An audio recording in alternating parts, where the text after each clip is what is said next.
Kalou constituency is a rural constituency. And remember, the former MP, the late David Keraho, was from Jubilee Party. We are exactly 1 year to elections of 2027. And it's a litmus test for the UDA party and a litmus test also for the opposition. Remember, Rigathi Gachagua has said this is his constituency. He wants to reclaim it. He wants DCP to stamp authority and to send a message perhaps to the ruling party. Therefore, you have seen enough machinery has been put in place, enough resources, quite a scare where even online people are saying, for you to receive this development, your member of parliament must die first. Oh, no, no. We will not wish death on anyone at this point, though. So at such a time, this reminds me of the Kiambaa by-election.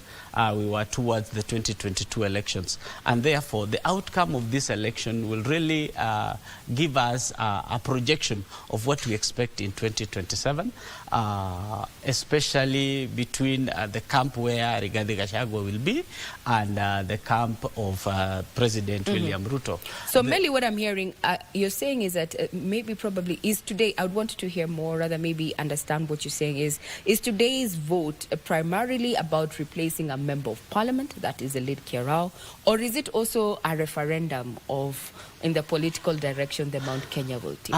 It is both. It is just having your cake and eating it at the same time. In as much as the Kalou constituency would want to replace their member of parliament, the opposition and the government would want also to show their might. For example, UDA would want to show that they still have a footing in the mountain. At the same time, the other side of opposition would want to show the ruling coalition that we have taken this part and this is the direction we are taking. Politics are emotive, and remember, we are a democracy. And since the fallout between the president and the former deputy president, there has been a lot of political temperature in the mountain. And remember, Nyandarua is the heart of Mau Mau, where freedom fighters came from, and or they were hiding at that time. So even looking at the voter turnout at the moment, that tells you this is a rural constituency where most people are farmers, and therefore they are available for this exercise. All the sides that are running at the moment have put enough resources. We have seen heated temperatures, and we want to see whether the 2-day break has actually taken us back to our sober minds, where we'll make decisions to elect a person who will go and serve the people of Kalou, a person who will bring development to Kalou, a person who will legislate the agenda of Kalou, a person who will represent the people of Kalou, and a person who will be a lawmaker for Kalou. And therefore, what is coming out clearly is that there are enough people that are running for this seat. Over 9 candidates at the moment, as I can see. The analysis shows that perhaps there are front runners in this race, and what we expect at the end of the day is a peaceful day. Remember, the government has put enough machinery to ensure that there is security. And sometimes we as politicians take that as a sign of intimidation to the people. A security issue sometimes is something that you are doomed if you are damned if you do, and damned if you don't. So yeah. I'm seeing you painting a picture that this indeed is what we call a political litmus test, so to speak, a test of governance and leadership. And the constituents of Kalou have come out to raise a few issues that they'd want to address. The issue of infrastructure, youth unemployment, are some of the top, or rather low-hanging fruits that constituents of Kalou want addressed. And just to remind our viewers, you can be part of this conversation. Get us on our socials, on X at KBC Channel 1. My X handle is at Ray Manyara. And maybe, Melly, you can tell us, everybody is online. Are you online, and how can Yes, people... I'm online on TikTok. Yeah. Oh, you're on TikTok? Yes, Sammy Melly. If you search Sammy Melly, you'll find me on TikTok. Even on social media like Facebook, I'm also there, Sami Meli. All right. Yes. And we also want to just make this clear that in the course of this particular conversation, these are entirely views of our experts, and they do not represent, the stand that the national broadcaster is taking in regard to this particular by-election. We are non-partisan. We're here to inform you on what is happening and try to predict the import of the outcome of this particular by-election. We have our reporters on ground who are keeping tabs on the situation. Polling stations indeed did open up at 6 a.m. as expected. Voter turnout, from what you have seen in the last few minutes, is impressive for a by-election. No case or incident has so far been reported in as far as the electorate being unruly. There is indeed order, there's security presence on ground. John Jacob Curia there just told us that the constituents did arrive even before the polling stations began, and they continue to vote peacefully. I'm joined by Mike Megwes on the other side of the studio with his guest. Maybe he can bring us up to speed with what they're going to be tackling on the other side of the studio. Oh yes, Regina, as you have rightly put, joined by Wafula Wakoko, who is the head of Legal and Advisory Services, Office of Registrar of Political Parties. And given that this is a by-election that has attracted national attention and also heightened scrutiny of electoral conduct and enforcement, it brings about the responsibility of political parties. And Wafula, from where you stand, beyond sponsoring candidates and from a legal perspective, what other responsibilities do political parties have, whether it's a by-election or during a major election? Thank you so much, Mike, for having me. At the top of the list, and now that we are in this by-election phase, political parties, number one, are required to present and have agents in the polling stations, so that we expect that all these political parties that are fielding candidates in the all Kalou by-elections have agents. Number two, political parties, beyond sponsoring candidates, are required to ensure they are the first check to ensure that the people they are sponsoring are actually qualified and meet the standards that have been set in law. And then I think finally, and just as a preliminary issue, is that political parties are required to ensure that they conduct themselves in a way that sticks to the principles of Article 81 of the Constitution in terms of ensuring that elections are conducted in a peaceful, free and fair manner.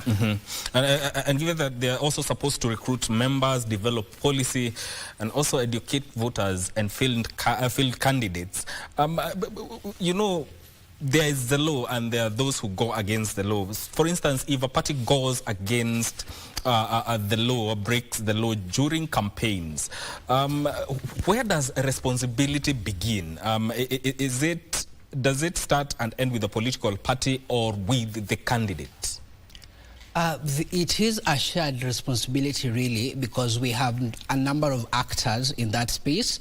For instance, we have political parties themselves, we have candidates, we have the register of political parties who's mandated to regulate political parties, we have the IEBC, which is mandated to conduct the elections and supervise the elections. When it comes to political parties have party constitutions and party nomination rules, which demand that their members and party members conduct themselves in line with the provisions of those documents. And where they are flouting those documents, then political parties have mechanisms to hold them to account.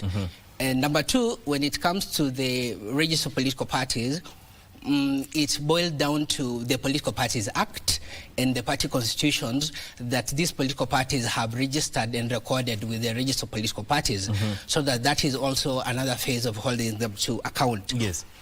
When it comes to IBC, given its mandate in the Constitution, still under Article 88, IBC is required to ensure that these political parties and candidates are adhering to the Electoral Code of Conduct that they sign during the election period.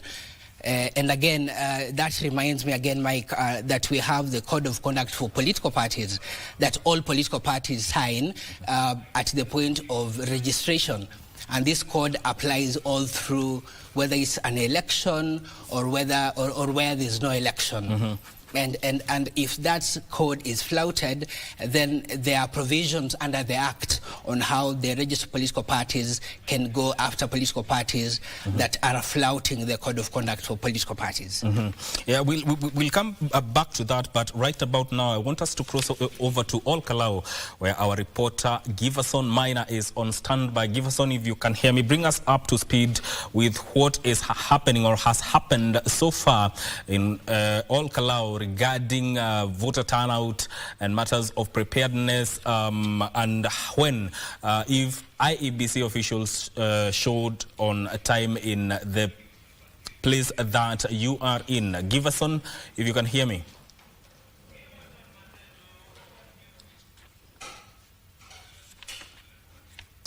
Yes, what you're seeing there is live images from Kalou, where by-election is taking place, and our reporter Giverson will be bringing us up to speed with the events as they unfold. And one of the things, yeah, we can cross over to Giverson. Giverson, if you can hear me, bring us up to speed with what is happening so far with the election, the by-election in Kalou.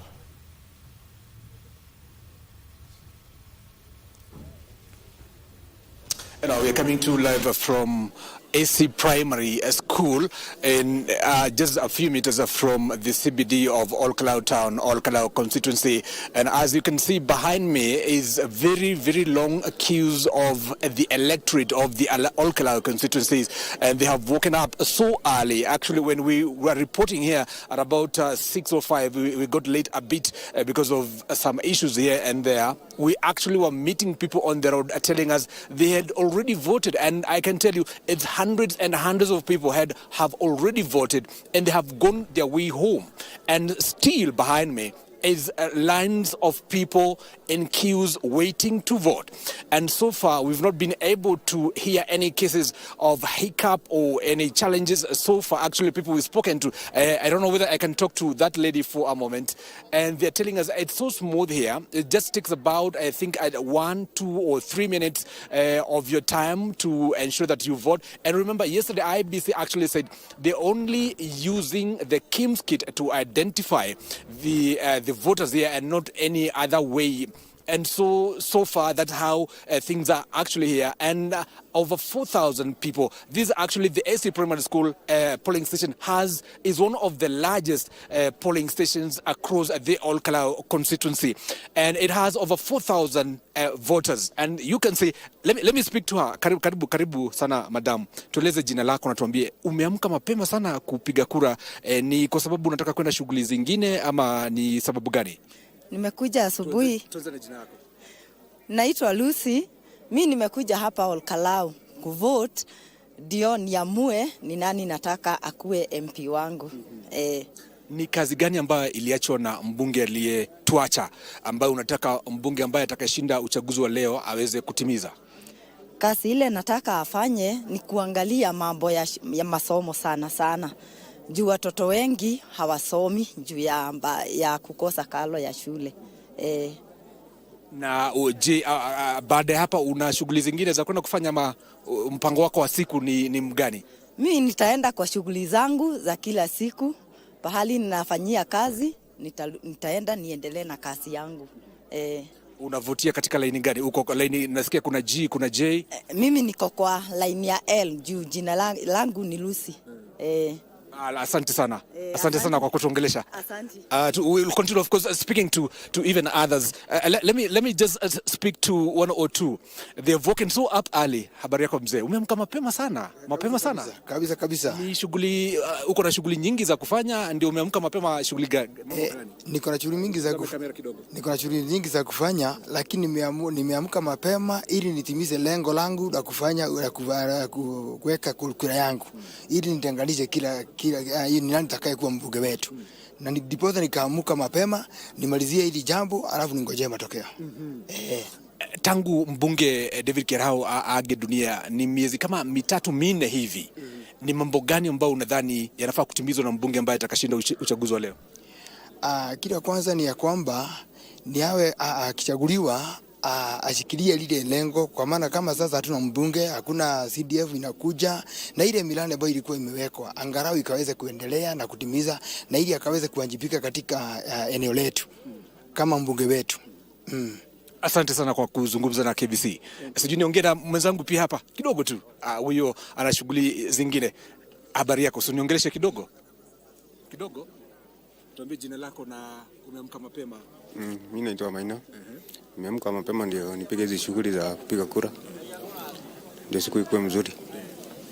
Asante sana. We continue, of course, speaking to the people who are in line to vote, and who are, of course, we wait for those who are finished to vote to tell us their sentiments and how they feel about the All Kalou by-election. And I was telling you, the AC Primary School polling station is one of the largest polling stations across the whole constituencies, with about 4,000 registered voters, and so far we've witnessed hundreds and hundreds of them. Actually, they have finished to vote, they've gone back home, and still more are coming, more and more. And here actually at the SC Primary School we have about 7 streams. You can say this is a stream, this is a stream number 1, 2, 3, this is stream number 4. We have another stream 5 and 6 and I think 7 streams of queues or lines of the voters of all Kalou constituencies who are coming to vote. And so far, security is so tight. The policemen and women are here, both uniformed and non-uniformed. Actually, the Land Cruiser is just parked inside the polling station. There are no any cases of hiccups or challenges we've been able to see so far. And I was telling you that the IBC, they are using the KIMS kit to identify the voters, and they're not using any other ways or the manual ways, if you like it. And so far, everybody, I think they have been able to be identified through that the KIMS kit, and that's how things are actually right here. And just to remind you, this is where the contender, the DCP candidate, Sami Ngodho Kamau, is expected to come here and cast his ballot at about 9 a.m. And so we'll keep it here and just ensure we give you a live picture of the DCP candidate, Samuel Ngodho Kamau, as he cast his vote at this particular place. And of course, we are scattered out, in various polling stations across the All Kalou. We are also in Huruma, where one of our very own reporter, John Jacob Kuria, is also bringing you a live coverage of this particular by-elections. Back to you in studio for now. Many thanks there, Giverson Minor, for bringing us up to speed with the events as they unfold in All Kalou, and we shall be bringing you other updates as we continue with this analysis. Coming back to a discussion of political parties and their responsibilities, Wakoko, we've had other by-elections and even elections in this nation. From where you stand, how can you term the conduct of political parties within Kenya? Do they take their responsibilities seriously? I think we have to contextualize political parties in terms of what are the elements of political parties. When you look at our legal framework, when we speak of political parties, we are referencing the party members, we are referencing the party officials, we are referencing even supporters. So that sometimes a political party has supporters who are not necessarily their members. When it comes to how seriously they take their responsibility, again, I think we have to look not just during an election period, but even way before. We've seen political parties going around the country recruiting members to their parties. We've seen political parties advocating for certain policies through their, let's say, MCAs or parliamentarians, which speaks to their role under Section 4 of the Political Parties Act. We've seen political parties committing that they want to see duty bearers in the election space, in the governance space, conducting themselves and conducting elections and regulation of political parties in line with the law. we've seen political parties going to the people to seek views so that they're able to advance those policies at the legislative level. So I would say that the political parties are taking their duties seriously. And one recurring criticism that political parties face during elections is they appear to be very active during an election or between electoral cycles. When you look at it, are Kenyan political parties becoming stronger democratic institutions, or they are largely vehicles centered around personalities? It could be debatable, Mike, because I think we have to also look at the history of where we've come from as a country when we talk about political parties, and also recalling that the function of our political party is not confined to participating in election alone. But again, maybe Mike, I'll also blame you without blaming you that we only get to see a lot of attention to political parties when it comes to elections. So that right now we have 98 political parties, but the media seems to focus on perhaps just a select few. So that could be, in as much as that elections is the biggest platform to enable that the governance of the country is realized. We have other functions. It would be unfair to call political parties vehicles for elections. It's only that our attention seemed to go to the political parties during an election period. There are other things that they do, and if you look at Section 4A of the Political Parties Act, there are other functions that political parties do undertake. Yes. And also, still on political parties, because it's something that Kenyans or party members align to, but from where you stand, are they largely ideology driven or just, again, personality driven? I think we have to unpack this aspect. I think the available scholarship, Mike, shows that historically political parties have been formed around personalities. That has been appreciated by the research that has been done. All the way from independence up to the run up to the second wave of multi-party democracy, whereby political parties were being formed around personalities and ethnicities. And you also have to appreciate that up until 2008, we did not have a law specifically that was dealing with the registration and regulation of political parties. So that it is only after the 2007 election when we meet the Political Parties Act of 2007 that now we have parameters on how a political party can be formed. But yes, it is true to appreciate that historically political parties have been formed around personalities. When we gift ourselves with the 2010 Constitution, we decided as Kenyans under Article 91 of the Constitution that they are basic requirements that a political party must have. And drawing from Article 91 of the Constitution, Parliament enacted the Political Parties Act of 2011. This Political Parties Act gives the elements that a political party must meet. For instance, a political party must have a governing body which has to reflect regional diversity, the face of Kenya. A political party must have party members who have to represent also the face of Kenya, at the very minimum 24 counties. So I think there has been an improvement, both on paper and practically, in moving away from personality-based political parties because of the law.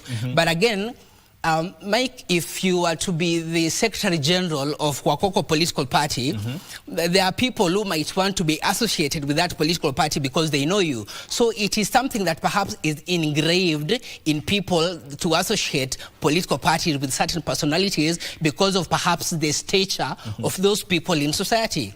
I'm just reminded of at some point in the 1950s, where political parties, Kenyans could only form district-level based political parties.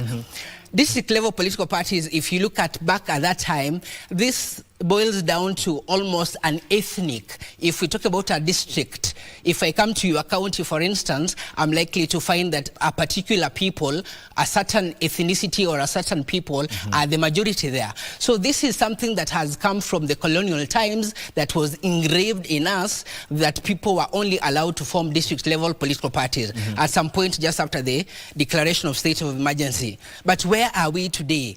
Where we are today, I can say without fear without contradiction, that political parties are now formed along the lines of regional diversity, not along personalities, because of the laws that we've gifted ourselves as Kenyans.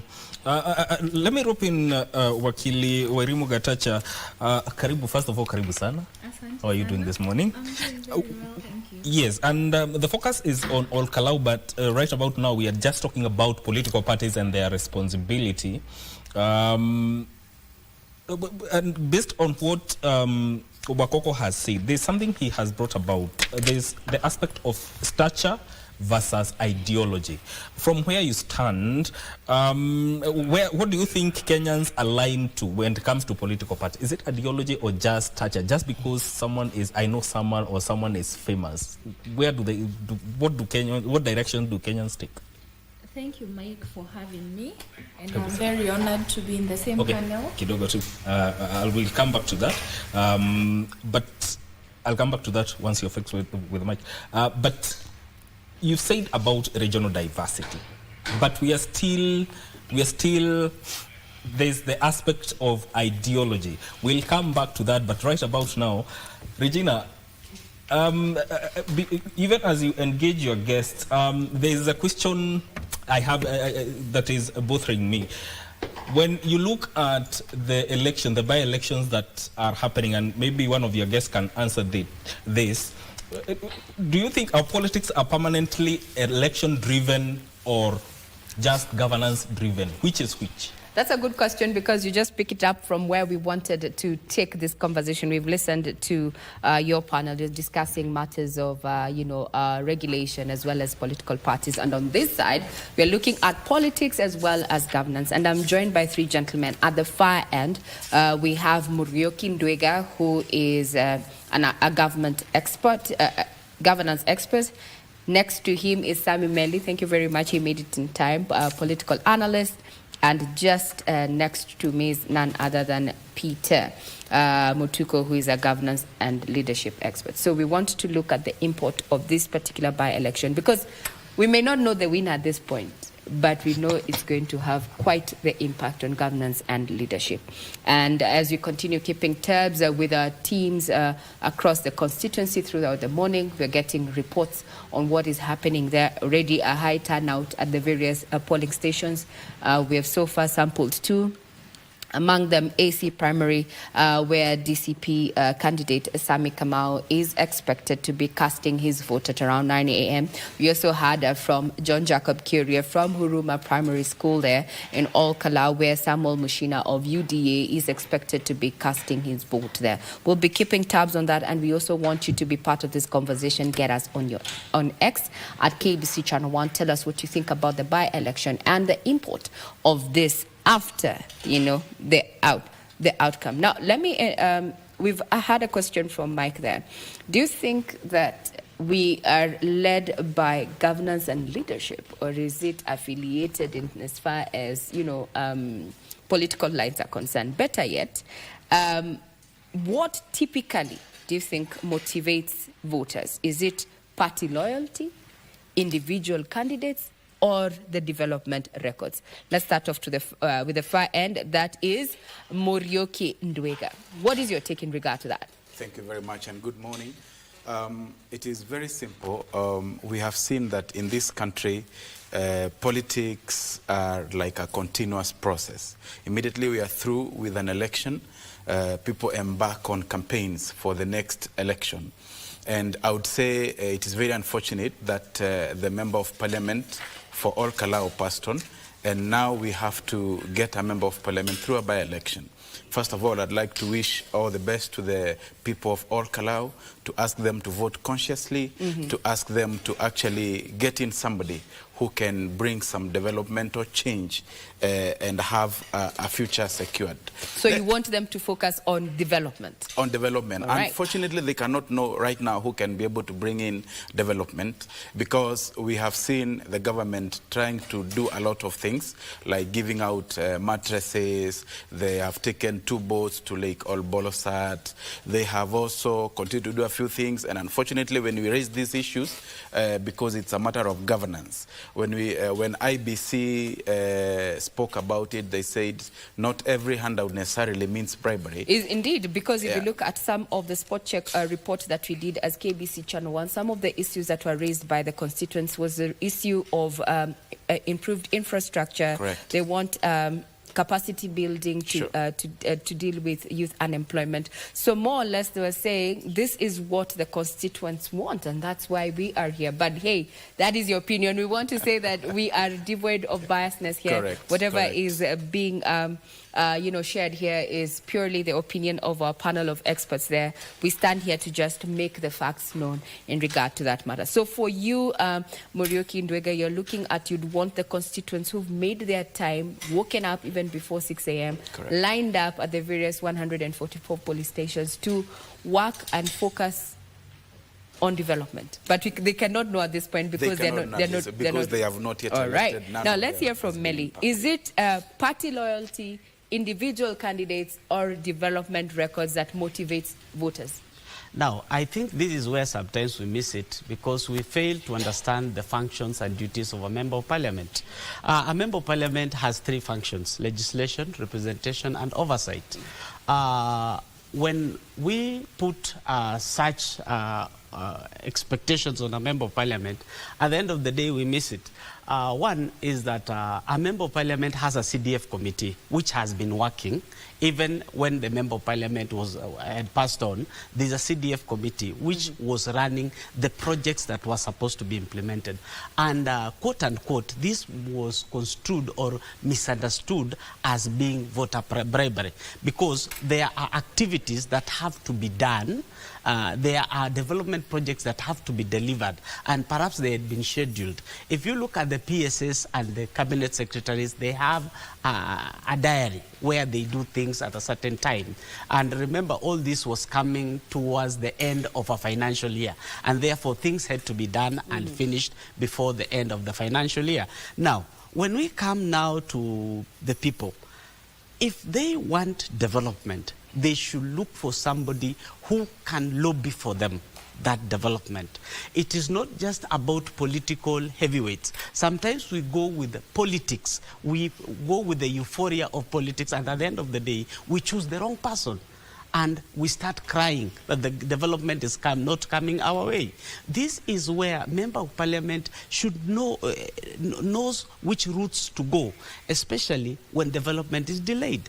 I have seen members of parliament lobbying at Kura, others lobbying at Kenha, others going to Women Enterprise Fund to look for it, others going to follow the Youth Enterprise Fund to make sure that these things come to their constituency. And that is why, if we have the right legislator in parliament, if we have the right representative in parliament, and if we have the right person who can do oversight, sometimes we do this, then the person cannot even explain themselves in parliament. And that's why they sit in backbenches, or they just come in parliament, sign, and disappear.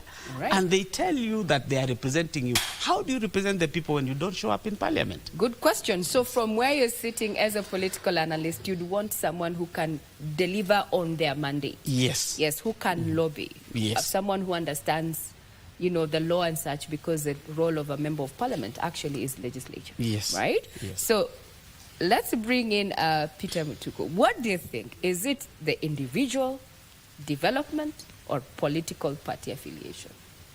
Good morning, Kenya.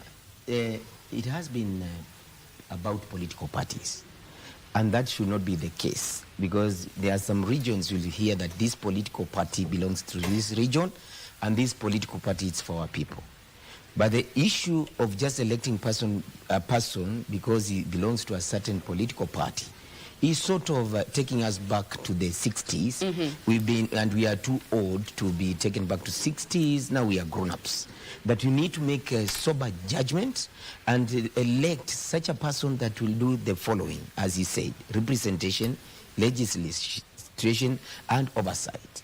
And for me, allow me to entertain a different thoughts from my brother Meli, that this member of parliament, upon election, it's not a must for him to have the capacity to lobby. The capacity to lobby is not his business. We should have systems working that whether you know how to lobby or not, equity is enjoyed across the board. But the issue of electing somebody who doesn't have the capacity to represent you, to go and make laws, as he says, when it is time to dissect existing laws and see whether you can create new ones, you are absent. And then you don't even, you must have some skills and capacities to oversight. All right. You cannot oversight the executive if you don't have some skills. So it's upon the people, like now we are talking about Olkarau, that people elect the right person. Okay. They forget about the political parties, because the most unfortunate thing, all those political parties they are talking about, they are their own political parties. But you can look at it as 9 candidates. It is 8 candidates against 1. 8 candidates against one. Well, we'll get to that point. We'll get to that point. Now, there's the Kiharau factor, and I'd want to hear from you. What do you think he actually held that position for 13 years? Yes, looking at the track record of Kalou constituency. So was support for the late MP, driven by his personal development record or by the party that he was representing? And can a political party, can that political capital be transferred to another candidate? Because that is what we are currently seeing. And that's the conversation that most governance experts and political analysts have been churning up. Let's look at the late architect David Kiharau. Yes. Having been elected there for the last 13 years, he was serving his 3rd term. Yes. He must have done something that even was for him to be elected on Jubilee. Because the Nyandarua constituency as a whole, that time it was a UDA zone. It's only, I think, two constituencies elected 2 guys from Jubilee. For him to have been elected on Jubilee, he must have done a good job. He must have done something. And so now, it is his track record. I have Let's an hear issue. what Melu has to say. Before Meli says something, there's something that is burning in my head. Yes. Before, when we lost Kiharau, it was good manners, for a lack of a better word, to allow a candidate in Jubilee to contest. It was good manners. That is your opinion. And let's not Johnny come lately come and start talking about another candidate. Okay. Let's hear from Meli. What do you think? First, Aribet, already there's a candidate called Wilson Kigwa from Jubilee. So Jubilee has a candidate, so there's no problem. Kiharau, having led that constituency for that considerable time, means that he was a person of his word, a person who delivered what the people of Kalou wanted. Remember, there was a wave of UDA at that time, as Dr. said it here. So there was a wave, and he came against the wave and came with Jubilee, a party that was not wanted at that time. That tells you that these people of Kalou, perhaps they are going for the person they think will deliver for them. We might have had all those political euphoria, but the people of Kalou are going this morning to decide on who will deliver like David Kiharau. So they are looking for someone who is going to continue with Kiharau's legacy. 13 years is not a mean feat, especially in the political scene. What is your take, Riga? Number one, I would like to say that the people of Kalou understood what it means to have, or rather to play issue-based politics, other than personalized politics. And that's why they would elect Kiharau for that period, even when it's against the wave. It is also important to know, when my brother talks about somebody should have negotiated for Jubilee to feed the party, I think in this country we practice open democracy, so we do not have to inheritance. This politics of inheritance is actually overtaken by events.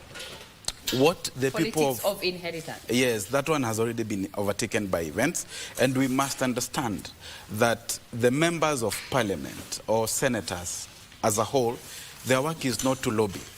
If you want anything done for your constituency or for your constituents, there is what we call the budget process. So that if you want any issue handled, whether it's issues of roads, issues of technical colleges or universities, you start from the budgeting process, of which the Cabinet Secretary for Treasury is supposed to issue in about a month or 2 months' time, so that now the budget cycle starts. So there is nothing like, like what we are seeing today in Kalou during the last days of the campaign, the issue of mattresses, like I've talked about it. Because there is what the people desire. There is what we call public participation in our constitution. Did the people meet? Did they say we want mattresses? Was there any such a thing carried out? Right. What we call public participation. Did the people decide? Did the people decide That this is what we want? All right. We will be answering that. It's getting hot here. Remember, all eyes are focused on all Kalou by-election. Their voter turnout has already been termed as quite high for a by-election. Electorate were at the various polling stations, 144 of them as early as 5:30, waiting for the doors to open at 6 a.m. When we did a spot check in the early hours of this morning at around 6:15 thereabout, is that they had already queued. It is peaceful, presence of security apparatus, just as government had promised there, and IBC. So far, no issue to be reported, and we'll continue keeping tabs on what is happening on ground for the better part of the morning. So as we take our first breather, I'd want to highlight one of the headlines that we have on our various dailies here in studio, and maybe my panelist of political analyst, that is Melly, as well as flanked by governance experts. We have Peter Mutuko as well as Muriuki Ndwega. Why all Kalou's vote is a litmus test for Ruto and Gachagua. That is just one of the headers that we have on our various dailies here. Why all Kalou vote is a litmus test for Ruto and Gachagua. Let us ask, you've also had the Standard is what they have said on their end, Rigathi versus Ruto. It seems it's D-Day in all Kalou, and when we come back up, after this breather, we're going to try to put that into context. Remember, you can be part of this conversation. Get us on X at KBC Channel 1. My X handle is at Ray Manyara. We take a quick breather, but all eyes remain focused on all Kalou by-election.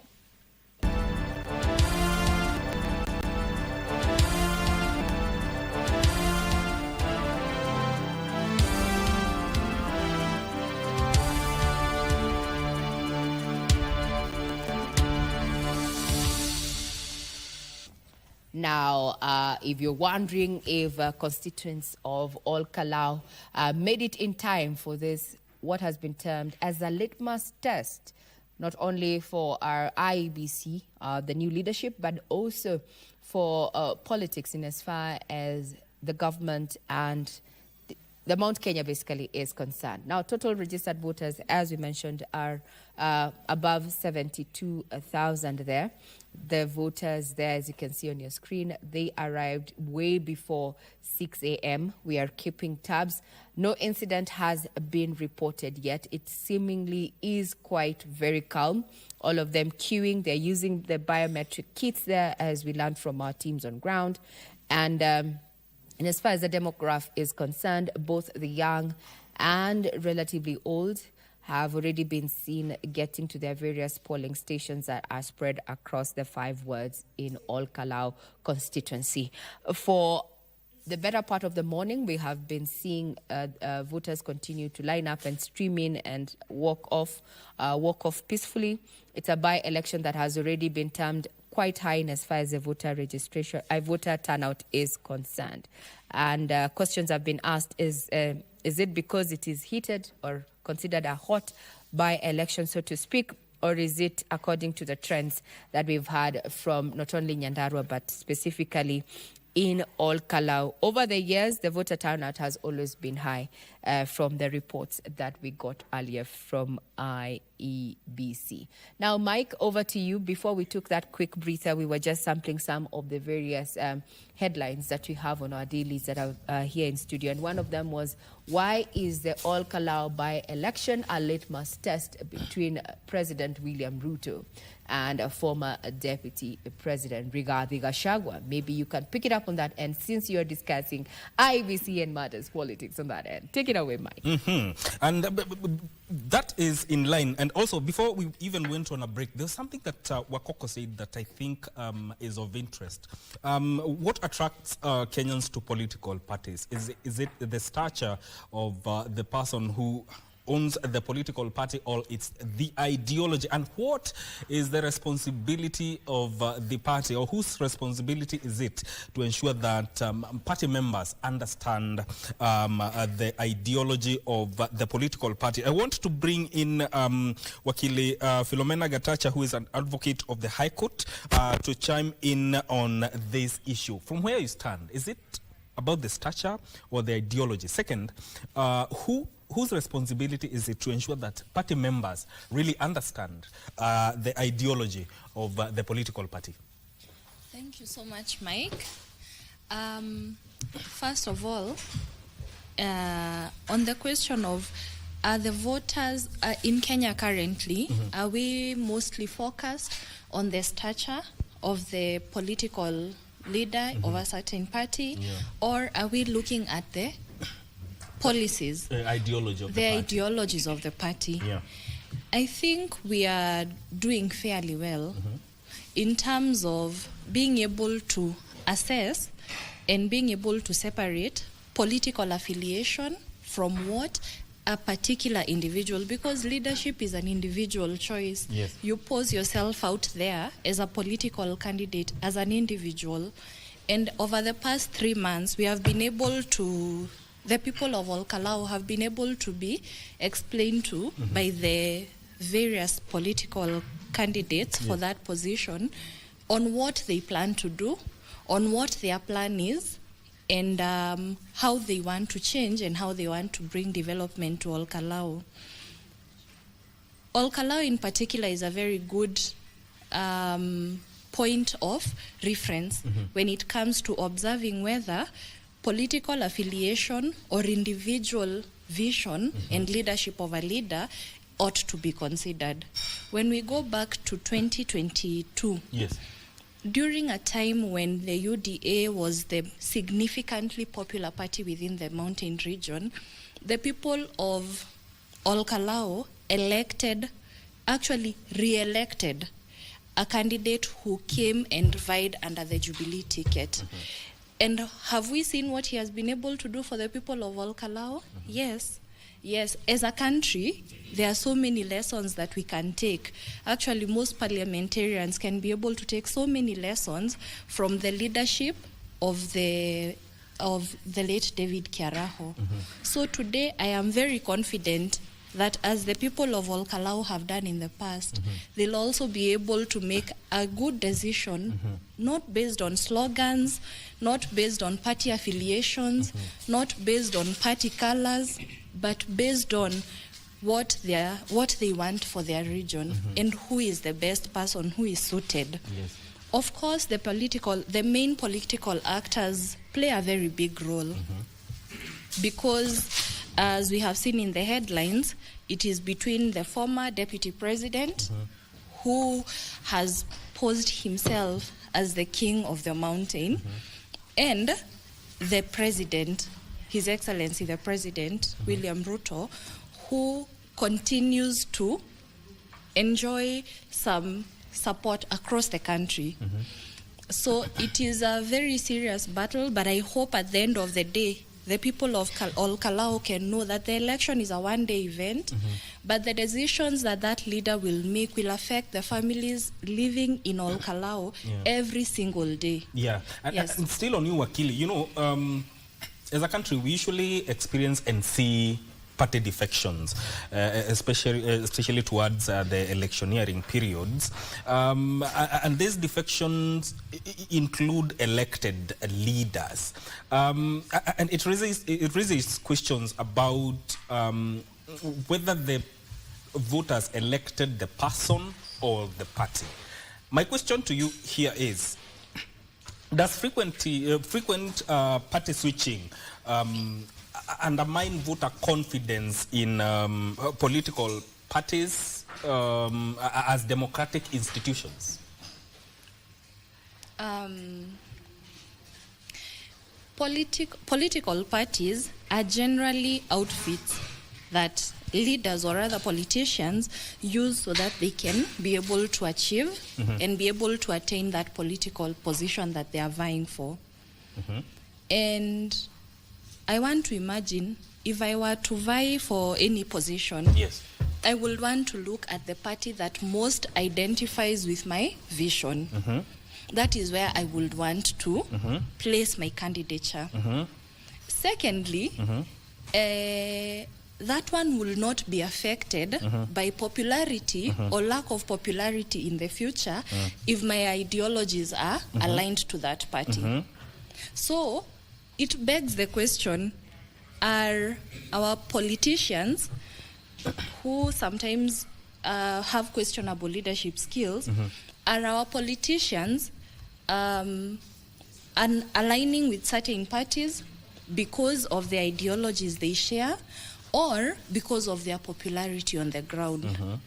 And continuously we keep challenging the electorate to be aware. Like today we are going to have with their panel and everywhere else, we are going to have a very good opportunity to deliver civic education to the electorate. What should we be able to look out for? Beyond the supremacy battle between certain political actors, because the election will be done by the end of the day, today by 6 p.m., yes, right? But that is a one-day event, and there must be a winner and there must be a loser. But what comes afterwards?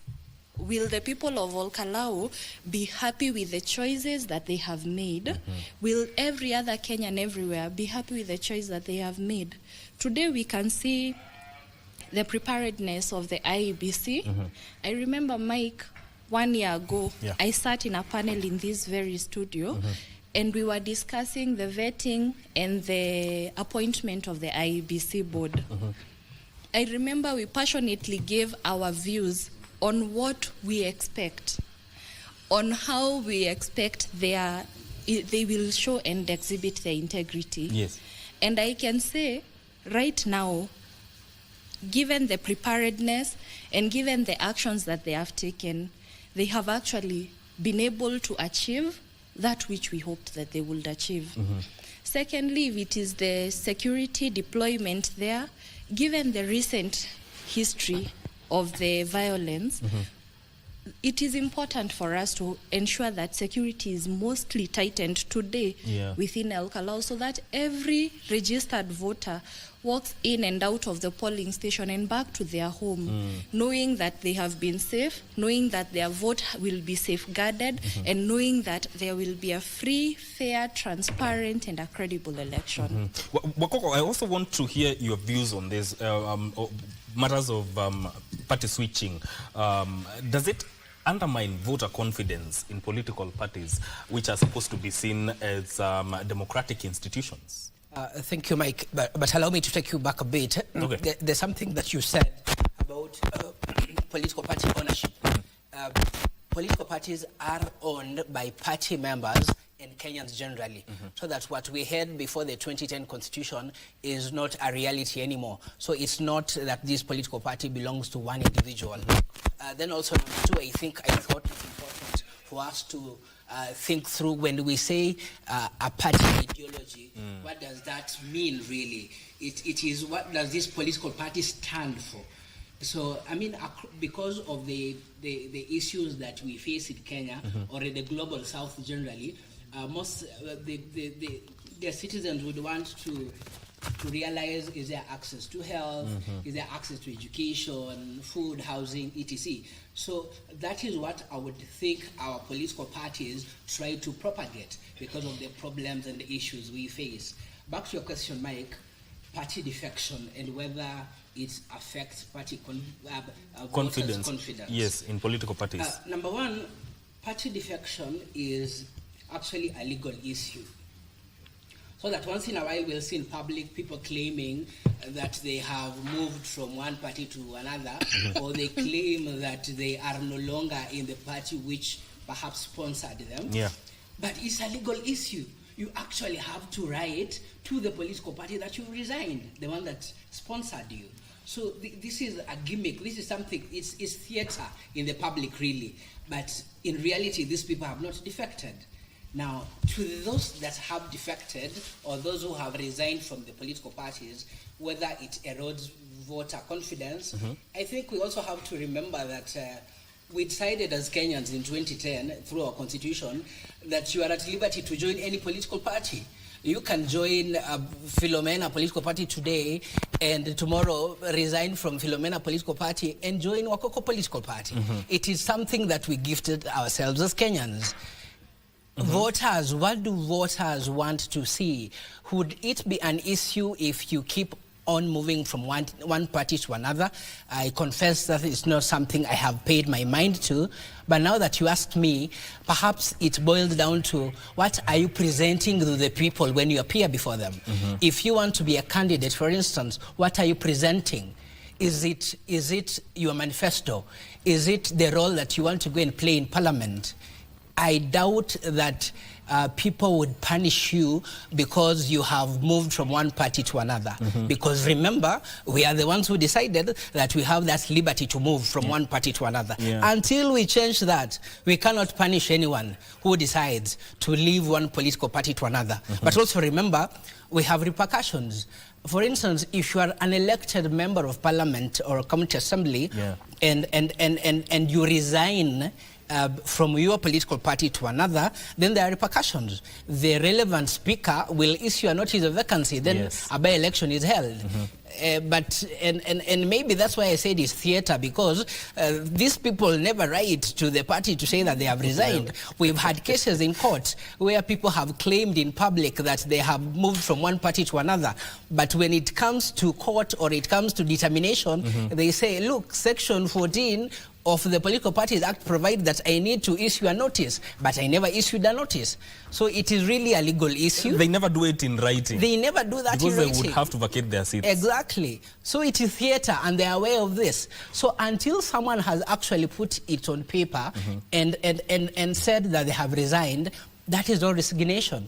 The law is, for lack of a better word, blind to that. Of course, some scholars have said that if you are in one political party, and even if you have not resigned on paper, then the public might deem you to have moved.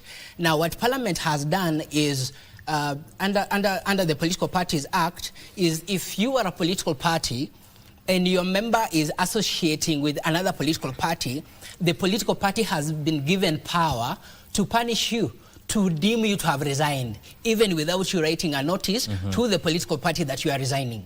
So we have all these mechanisms in law to ensure that people stick to their political parties, and those who do not stick to their political parties, there are repercussions. Yes. That is something that I think that needs to be looked at keenly. And Boirimo, you know, when you look at political parties, they do enjoy constitutional protection. But on the other hand, they carry a constitutional obligation. Now, when you look at law, where should we draw the line between protecting political competition and enforcing accountability within political parties? You're right that there is a legal framework and a constitutional framework that governs political parties and political actors who are the politicians. And there are several institutions, or rather several agencies, that work together to ensure that they enforce the same. For instance, we have the conduct of the political leaders, and that one is very well regulated in the various acts and the legal framework. There is the Chapter 6 of the Constitution that speaks to the integrity of these leaders. And like right now, we've been able to see there is the Election Offences Act. And we have also been able to see how IEBC is enforcing the same. Once there is a complaint that reaches the desk of the IEBC, the same is investigated, and upon investigation, IEBC holds the mandate to conduct hearings by issuing summons, and upon these hearings, then a determination is reached. And there are instances where criminal liability, once established, the same matter may be referred to the office of the ODPP, so that criminal charges may be preferred. We have not seen very many successful. We've not seen very many successful instances where these issues have been handled very well, because they start and then at some point they vanish.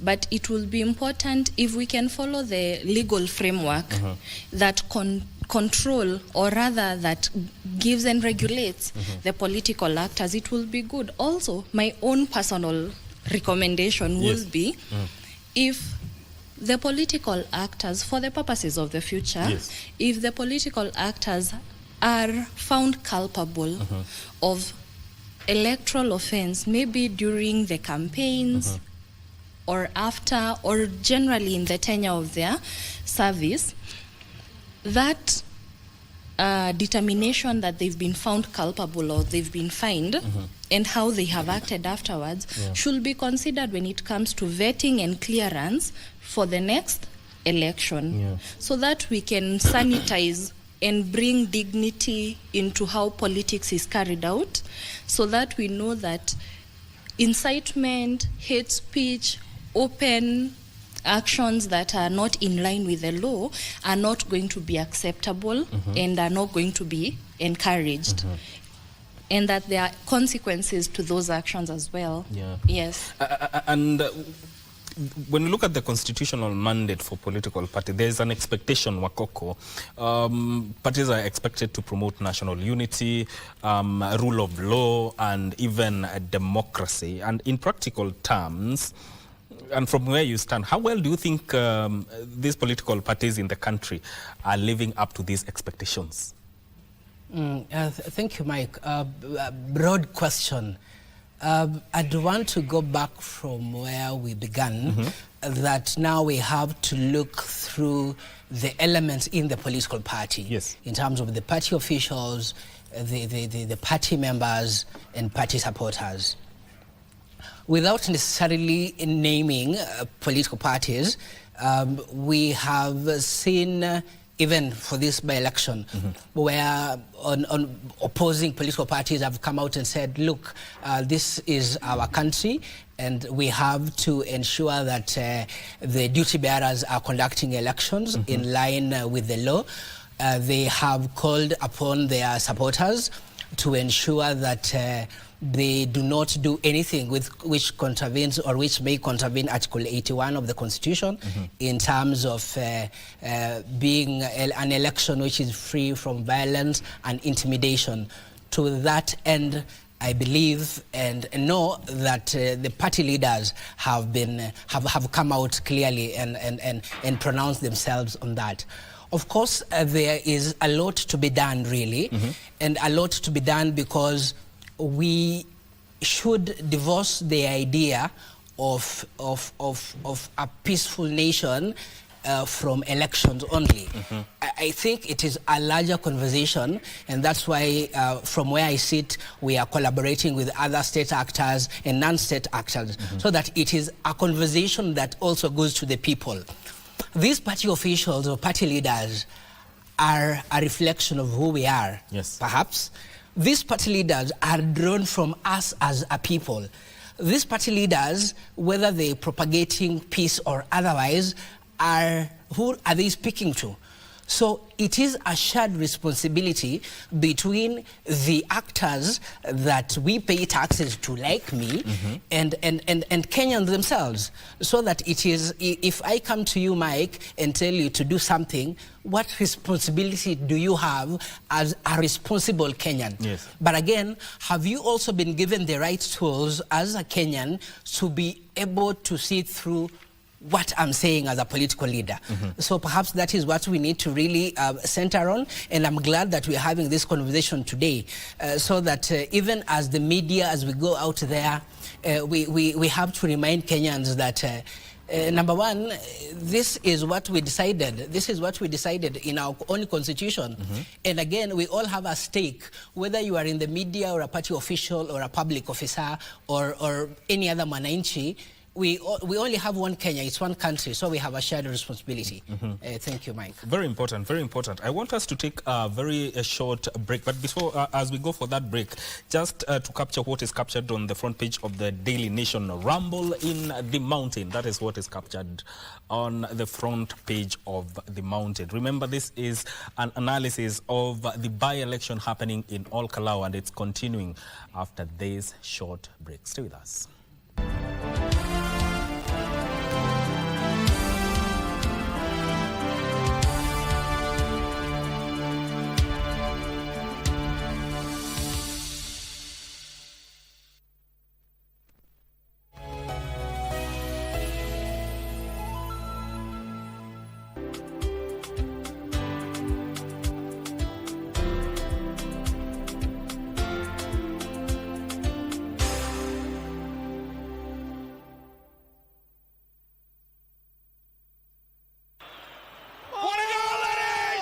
Michuano ya kombe la dunia yanakaribia kilele, na sasa ni kufa kupona.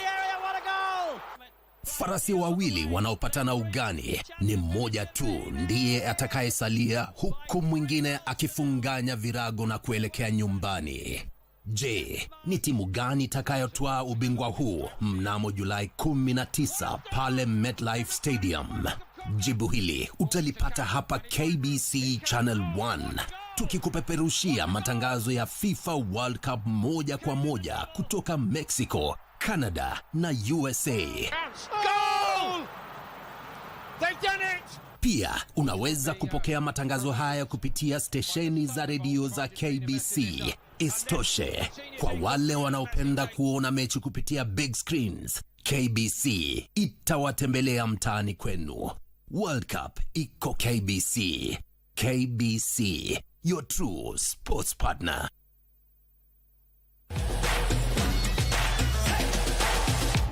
Naitwa Armstrong Yatich. Form ni KBC tangu kitambo, kuwatch wana stream game ya World Cup zote. Fan wa Belgium, nimekuwa nikifuatilia tangu kitambo. Mimi ni fan wa France, nimekuwa nikisupport France tangu kitambo. Tuna hope hii season tutachukua na tunajitambua. Kuwakumbusha tu World Cup iko KBC, wasewa watch World Cup hapo hivyo KBC Channel 1. Majina yangu naitwa Victor Nzaro.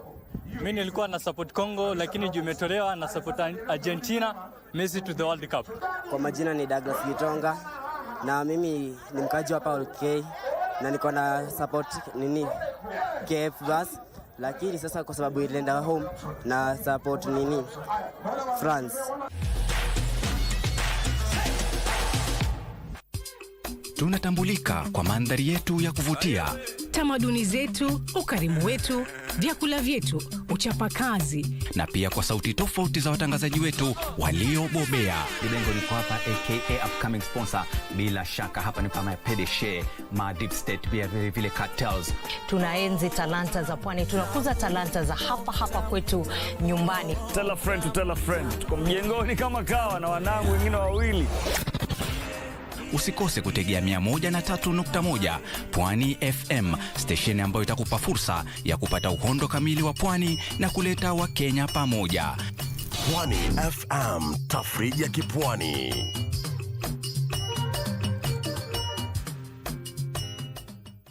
The wait is over. KBC Iko Huduma Center. Starting with Nairobi, kupata huduma za KBC imekuwa rahisi. From digital guidance and signet services to booking of commercial adverts and documentaries. Visit our dedicated desks at Huduma Center GPO, Times Square, Makadara, Kibera, or Eastleigh. Tunakungoja hapo. Whether it's a casual announcement or a specialized media solution for your business, we are here to serve you. KBC at Huduma Centers. Moving closer to you. Your station, your service.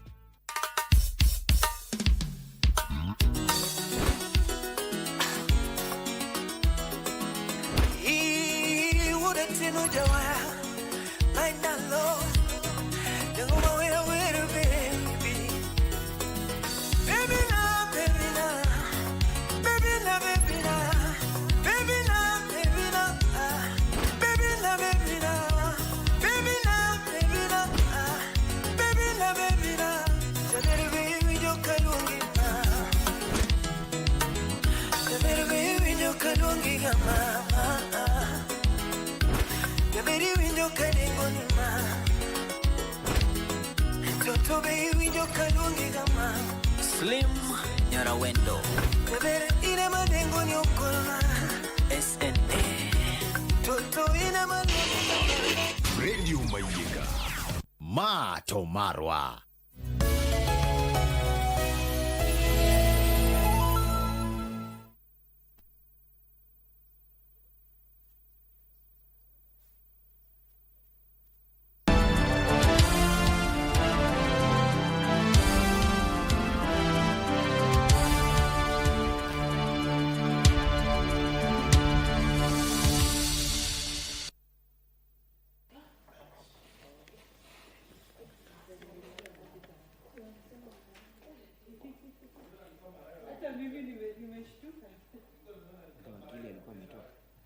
Nimeshtuka hata mimi nimesha. Kimbia. Run.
Well, what you are seeing on your screen is the ongoing election there. Remember, we are keeping tabs on what is happening on ground as the electorate in Kalou constituency continue to cast their ballot to elect their next member of parliament.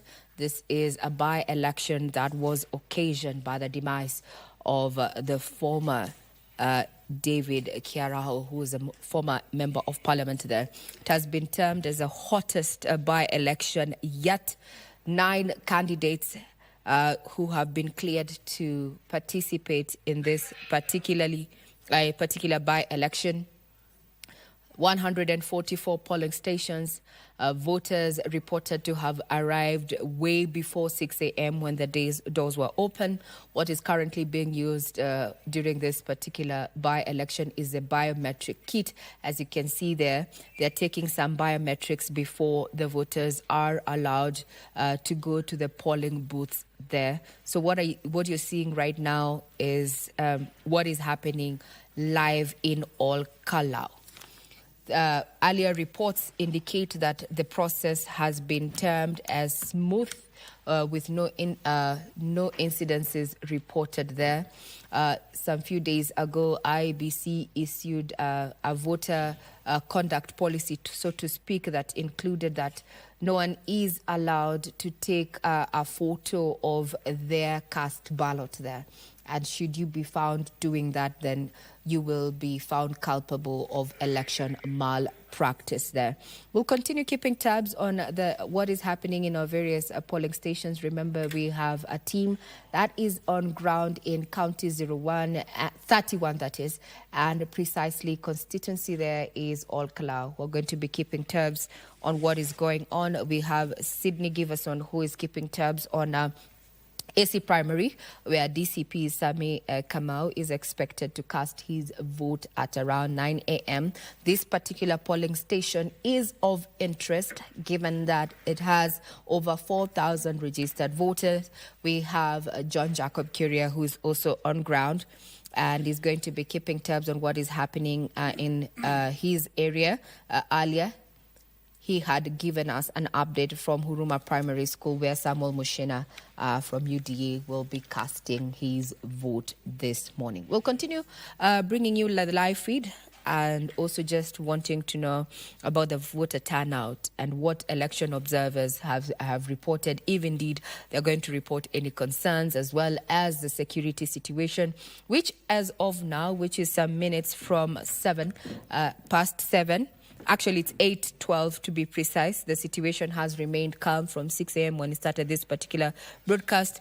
And you can say it looks orderly just from inside the polling station, but also those who are on the queue remain calm. And we want that to remain as is as they continue conducting themselves in that manner, taking up their civic duty, so to speak. Those are live pictures.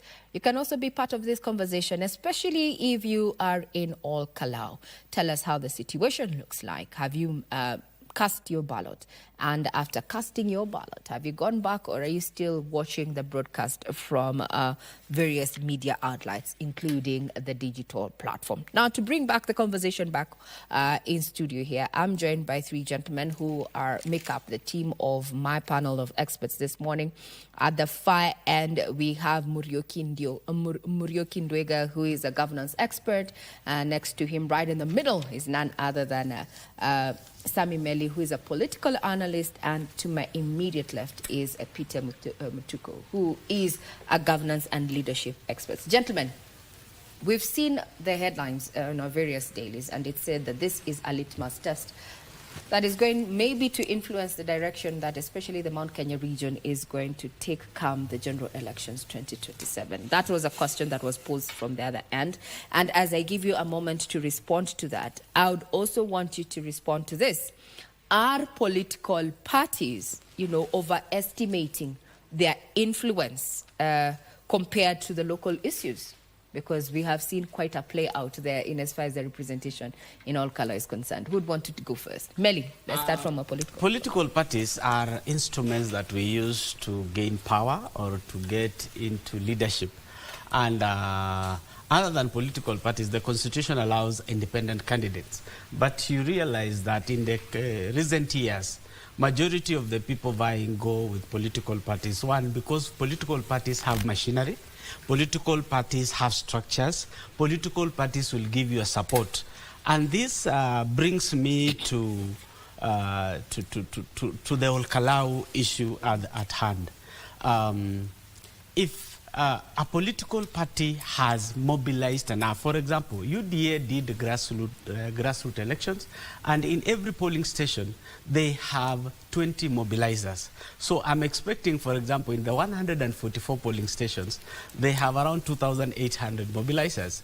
And remember, these mobilizers keep reminding the voters, even in the villages. You see, a polling station covers like 1 or 2 villages, and that is around 400 voters. And if there are 20 people covering these villages, it tells you that is why you see that there is a political party that seems to be more having more representation on the ground. And that is why at the end of the day you realize that the other political parties are not being seen. There are only 2 that are being seen. It's because of the machinery that has been put in place. Remember, the members of parliament from either political parties were on the ground campaigning for that, for their candidates. And in campaigning, there is the use of resources, including money. And money plays a very big role in political contests. I have gone for political contests before, and I know that if you are not moneyed, you will not go through. And if you're not moneyed, you'll not go through. But the question is, do you think that the electorate has come of age to prioritize its own development and not just look at the handouts or the money, as you say? Largely, 75% are after handouts. The 25% that are online, the enlightened ones that are in cities, that are in towns, are the ones who are not after those handouts. But if you go to the grassroots, you go talk to the people, you talk so nicely, they listen to you. Then after that, they tell you, Mheshimiwa Yamacho. You see Yamacho. Ndrega, I can see you laughing at that. So do you think that political parties are overestimating their influence compared to local issues? Then there's this question of the political machinery, or... Yes. You know, my brother Meli has started by saying that political parties are vehicles to get to power. I think it is important for us to note that political parties are no longer vehicles to power. They are supposed to be measures of accountability. Because when you're campaigning under a political party, you are carrying the vision and the mission of that political party. For example, when you say we are coming to do bottom-up approach, that must be a consistent message from the top to the lowest person vying for any political seat. So when we talk about them being vehicles to political power, I think that is a misconception, because that is how we have done things before.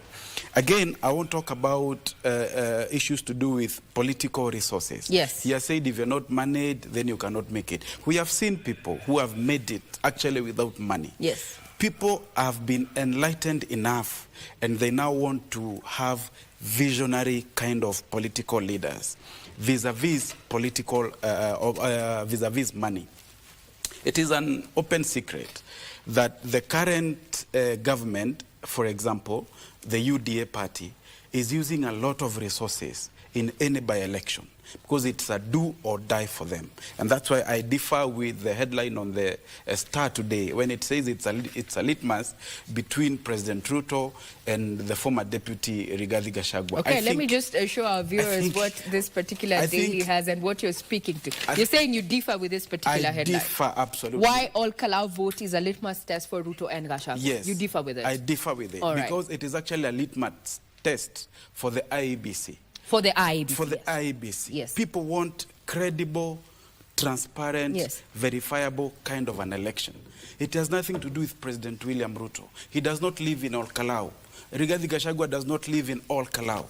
The resident of all Kalou must be the winners of this election. The residents must be the winners. They must be, because they will get whom they have voted for. And that's why it's a litmus test for the IEBC, because they must do whatever they can to portray to the citizens of this Kenya that they can carry out a free, fair, transparent and verifiable election, especially this one. Now it is a by-election with a lot of interest. And the other thing that I would like to say... Before we move along, I'd want to hear what Mutuku has to say.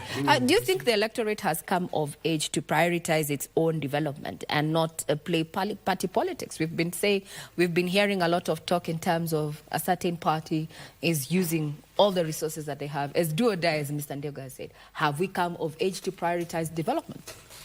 I had the opportunity to go to a place called Engineer. Then from Engineer I went to Javini. It's pronounced Javini. Those are some of the big towns in Old Karao. Yes. During this period of campaigning for the by-election. And from one gathering to the other, it was either a DCP gathering or a UDA gathering. Then when I went back to Nairobi, I looked at it and said, this thing has to do with political parties.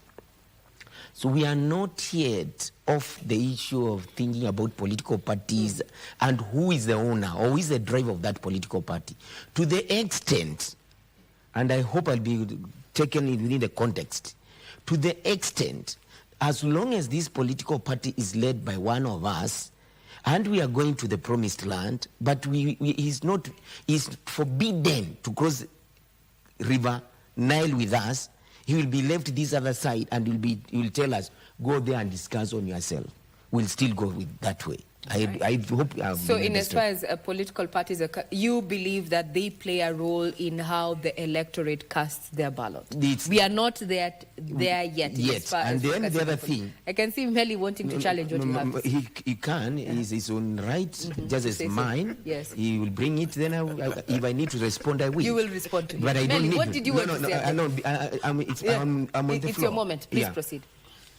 I don't even want to repeat both of them what they said. Yes. Because I cannot even imagine a person moving around and saying that he wants to leave this nation and is poor. Oh. Secondly... So you cannot have a poor leader? No. Poverty is a curse. If itself is a curse, why should you be poor? That's a good Number question. two... Poverty is the only... No, number two... I'll finish now with one. If I ever be elected the President of the Republic of Kenya, let it be known that I will be a villager in every part of Kenya. Okay. So the president is a villager in Old Karao. Okay. He is a resident of Old Karao. He's a resident. He's a leader to all. Meli. I want to challenge what Ndwiga said. Because without cash, you can't reach all corners of the constituency. You have to move. You have to mobilize. You have agents. For example, in the 144 polling stations, for a candidate, you must have 1 or 2 agents. And having those 2 agents means you have to pay them. They can't just go there you to have work to have for the you. Financial muscle. You have also to print your posters. You have also to print your t-shirts to make sure that even media like this, you have to pay media for you to be publicized. My friend, you have to verify what you're saying when you talk about the media. Otherwise, you'll not be heard. You'll be known only in your village. There's a difference between political resources, yes, like what you use for logistics. When you have to move from one point to the other, yes, you need to talk to the people. Yes. You need sound. That sound needs technician. That sound vehicle needs fuel. I'm not talking about that kind of money that helps you with the logistics. But when he talks about you must be moneyed, being moneyed means unaenda, like he said it very well, that after you are through with speaking to the people, mwisho anakuambia tuchunie kakitu. That is not the kind of politics I'm talking about. Unfortunately, that is where we are today as a country. And that's why you can see when the Member of Parliament for Nakuru West, Honorable David Gekaria, said that he has used 1.2 million, IBC called him. They disciplined him and they asked him to pay a fine of 2.5 million because of a misconduct. That's an electoral malpractice. So it is. We also saw the Honorable Wanjiku Moya. She said people are not residents of Olkalau, should not vote, which is a valid statement. But still, they decided to penalize her by asking her to pay about 1.5 million. So what we just need to ask our IBC is not to apply the law in a selective way. Just like we were talking about our agencies also, the EACC. When the Honorable Member for Molo Honorable Kimani Kuria says, tutafanya hivi mtu akifanya. It's like we'll cut people. We are expecting such people to be... That actually the law applies objectively and not subjectively. So for you, Nwega, you maintain that this is not a litmus test between the president and his former deputy. But for you, it's IBC, the one that is providing oversight here. And I would want to bring in the two gentlemen here, that is Mr. Mutuku as well as Meli. Do you think that IBC has done right by this by-election, given that this we have the new chairman, we have... before we get there, what you're seeing on the screen there is the UDA candidate there. That is Samuel Mushena, making his way to Huruma Primary School, where he's going to be casting his ballot. He aims to clinch the seat that was held previously by his boss, the late David Hiarao, there before he passed on. There's been a lot of conversation pointing at with those who have been focusing on his election bid. They're saying that he knew what Kiharao had put in place. He's the best candidate to actually take up the reins. But here in this particular panel this morning, we've said that you cannot transfer someone's successes, so to speak. So we need to judge all those who are going for these elective positions by virtue of what they can do individually, not their predecessors. Well, it's a subject to conversation, but as you can see at this particular moment, those are live pictures. We are here in studio, joined by various governance experts as well as political analysts to unpack what it really means, for governance, leadership, and the political scene, and after the outcome of all Kalou. That is Samuel Mushena, who is a flag bearer, so to speak, for UDA in the ongoing by-election. That is John Jacob Keria, who is on ground from Huruma Primary School there. Now, before we mention that is one of the candidates among the 9 there, we were trying to look at the issue of IEBC, and I'm asking you two gentlemen, Meli and Mutuku, do you think that IEBC has done justice by this election, given that the chairman, Ekathon, there has found himself in quite a situation when it comes to the decisions that he's taken? Is IEBC objective? Meli. Now, that depends on where you stand and who you are at the moment, because you see, IBC, just like any other body, depends fully on the evidence you produce. You can't just come up with a social media uproar and you want them to act on the uproar. They act on intelligence. So, has the voters' register been questioned? That is one of the things. Is it in question that the voters' register is not okay? Is it in question that their logistics have a problem? No. Is it, have they conducted previous elections and their queries? Very little.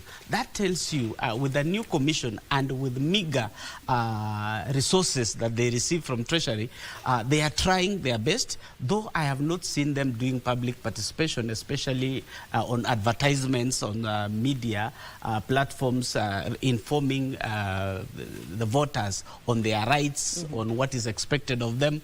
They have only been responding to the fire they receive. And therefore, for me, I can give them 80% of what... 80%. How would you rank IBC thus far? First of all, I'm never blindly positive. So from that point, then I would say IBC is doing its work very well. And over and above, let's go back to Olkarao, because it's the most important thing. That I've learned from you, Regina, that Mushina worked with the former the late MP, so he knows the terrain very well, and it's a matter of continuity. And I would use a biblical example and say that Mushina and his team, they are proving to be the good Samaritan. Because they are caring. Presumably. They are caring, other people are not caring. Because if, for example, you care about a family, you would wish continuity. If the father has been doing something good, you wish continuity. So let the good Samaritan, let the people know that a good Samaritan is better than a brother who doesn't care. Well, that is your view. Remember, you are also welcome to give your views in regard to the ongoing by-election, and those are live pictures. Polling is still ongoing. No incident to report as of yet. We are keeping tabs on that. What we had seen earlier, and we understand, is that Samuel Mushina, the flag bearer under the UDA, he's already at the polling station in Huruma Primary, All Kalou, and is expected to cast his vote there. So we continue keeping tabs on what is happening on ground, and also just engaging our panels to just help us unpack, post this particular by-election, what import will it have on governance leadership, as well as the political matrix, especially in Mount Kenya? The question before we take this quick break is, do you think, and are you satisfied with IEBC's performance as of now?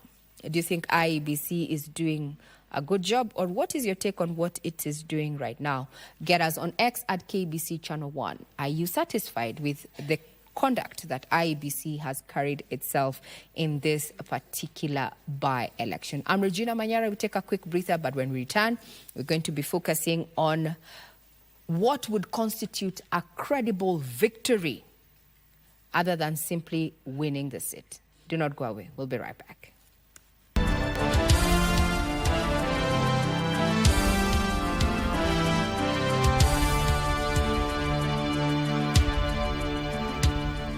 Remember, we're keeping tabs on All Kalou. You can be part of this particular conversation. Get us on X at KBC Channel 1. So before we took, or rather listened into what is happening in All Kalou, there was a debate from this side of the panel where the question was, what carries the day? In as far as, is it development, or is it, political affiliations, or rather party affiliations? From this side of the panel, I'm joined by three gentlemen. That is Sami Meli, who is a political analyst, Peter Mutuko, who is a governance expert, and Muriuki Ndwega, also a governance expert, so to speak.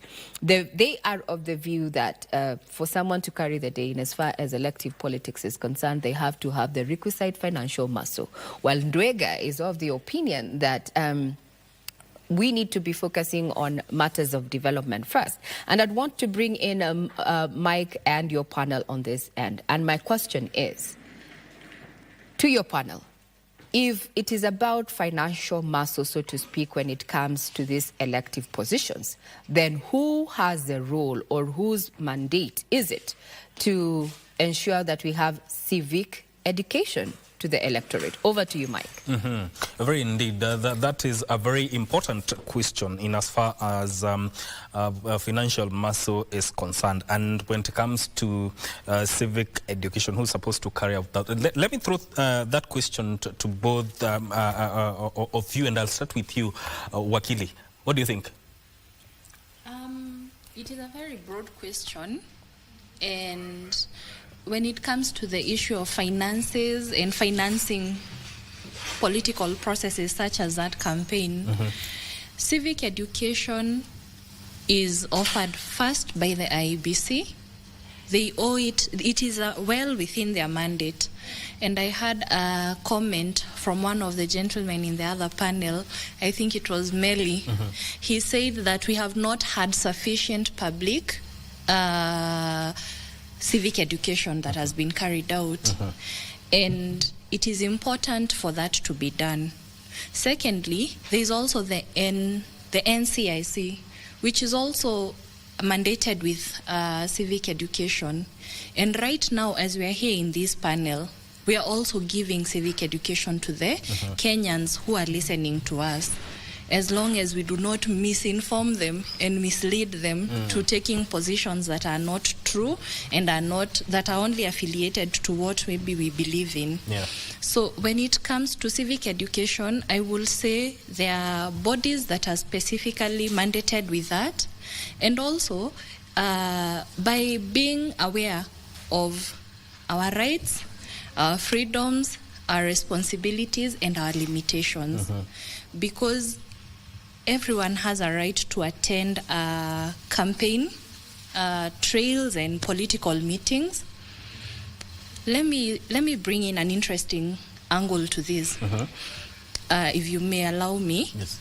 We saw the public officers that attended such gatherings. We saw the cabinet secretaries, the permanent secretaries, and there was an outrage. Why exactly are we seeing them involved in campaign, meetups, and all that? We remember these are natural people who have rights, who have political rights like every other person. In my understanding of the law, the only challenge comes in when that public officer uses the resources of their office or uses the influence of their office to try and induce the voters to take certain voting patterns. And that is something, that is an element that cannot be assumed. It has to be established so that we can certainly say that their involvement or their presence in such meetings is either prohibited, it was a malpractice when it comes to electoral laws, or we understand that everyone has a right, and political rights at that. Yes. I don't know if I've answered the question. And when you say everyone has a right, but there are also expectations, Wakoko, on the offices, on the public offices that these public officers hold. And also matters of civic education. Where do political parties fall within this? Thank you so much. A broad question, really, as Wakili Philomena has said. When, for instance, you look at the mandate of the IBC and Article 8.4, it has the mandate to carry out voter education. Kenyans did not grant it directly the powers to conduct civic education, but voter education. So there's a bit of a difference there. However, given their mandate that they have, nothing would stop IEBC to conduct civic education if they were financed for that. But you see, budget is tagged to the functions. So IEBC is only facilitated in line with its functions under the Constitution, which is voter education. When we come to political parties are expected to carry out civic education. You could stretch it to political education. If you look at Section 26 of the Political Parties Act, for instance, the political parties that are funded from the political parties fund, that is taxpayers, and currently we have 48 political parties which are being funded from taxpayers. One of the duties they need to carry out, when you look at the purpose of that fund, is promoting representation of special interest groups in county assemblies and parliament. How do you do that? You do that by ensuring that you've actually sensitized the people, sensitized the masses, party members or Kenyans generally, so that you arrive at that. So the component of civic education is broad, and it's shared across board, as Wakili has said, what we are doing here, and even other state actors. When it comes to the earlier question that Regina posed from the other panel, the issue of financial muscle, we have to be alive on the issues we've faced when it comes to regulating money in politics in this country. Remember, since the promulgation of the Constitution in 2010, and the enactment of the Election Campaign Financing Act, that particular statute has never been implemented. 2017, it was not implemented. It was suspended for purpose of the 2017 election. 2022 election was not implemented on grounds that the limit that IEBC had come up with had not gone through public participation, and that the regulations that IEBC was developing were supposed to be tabled before Parliament for purposes of approval.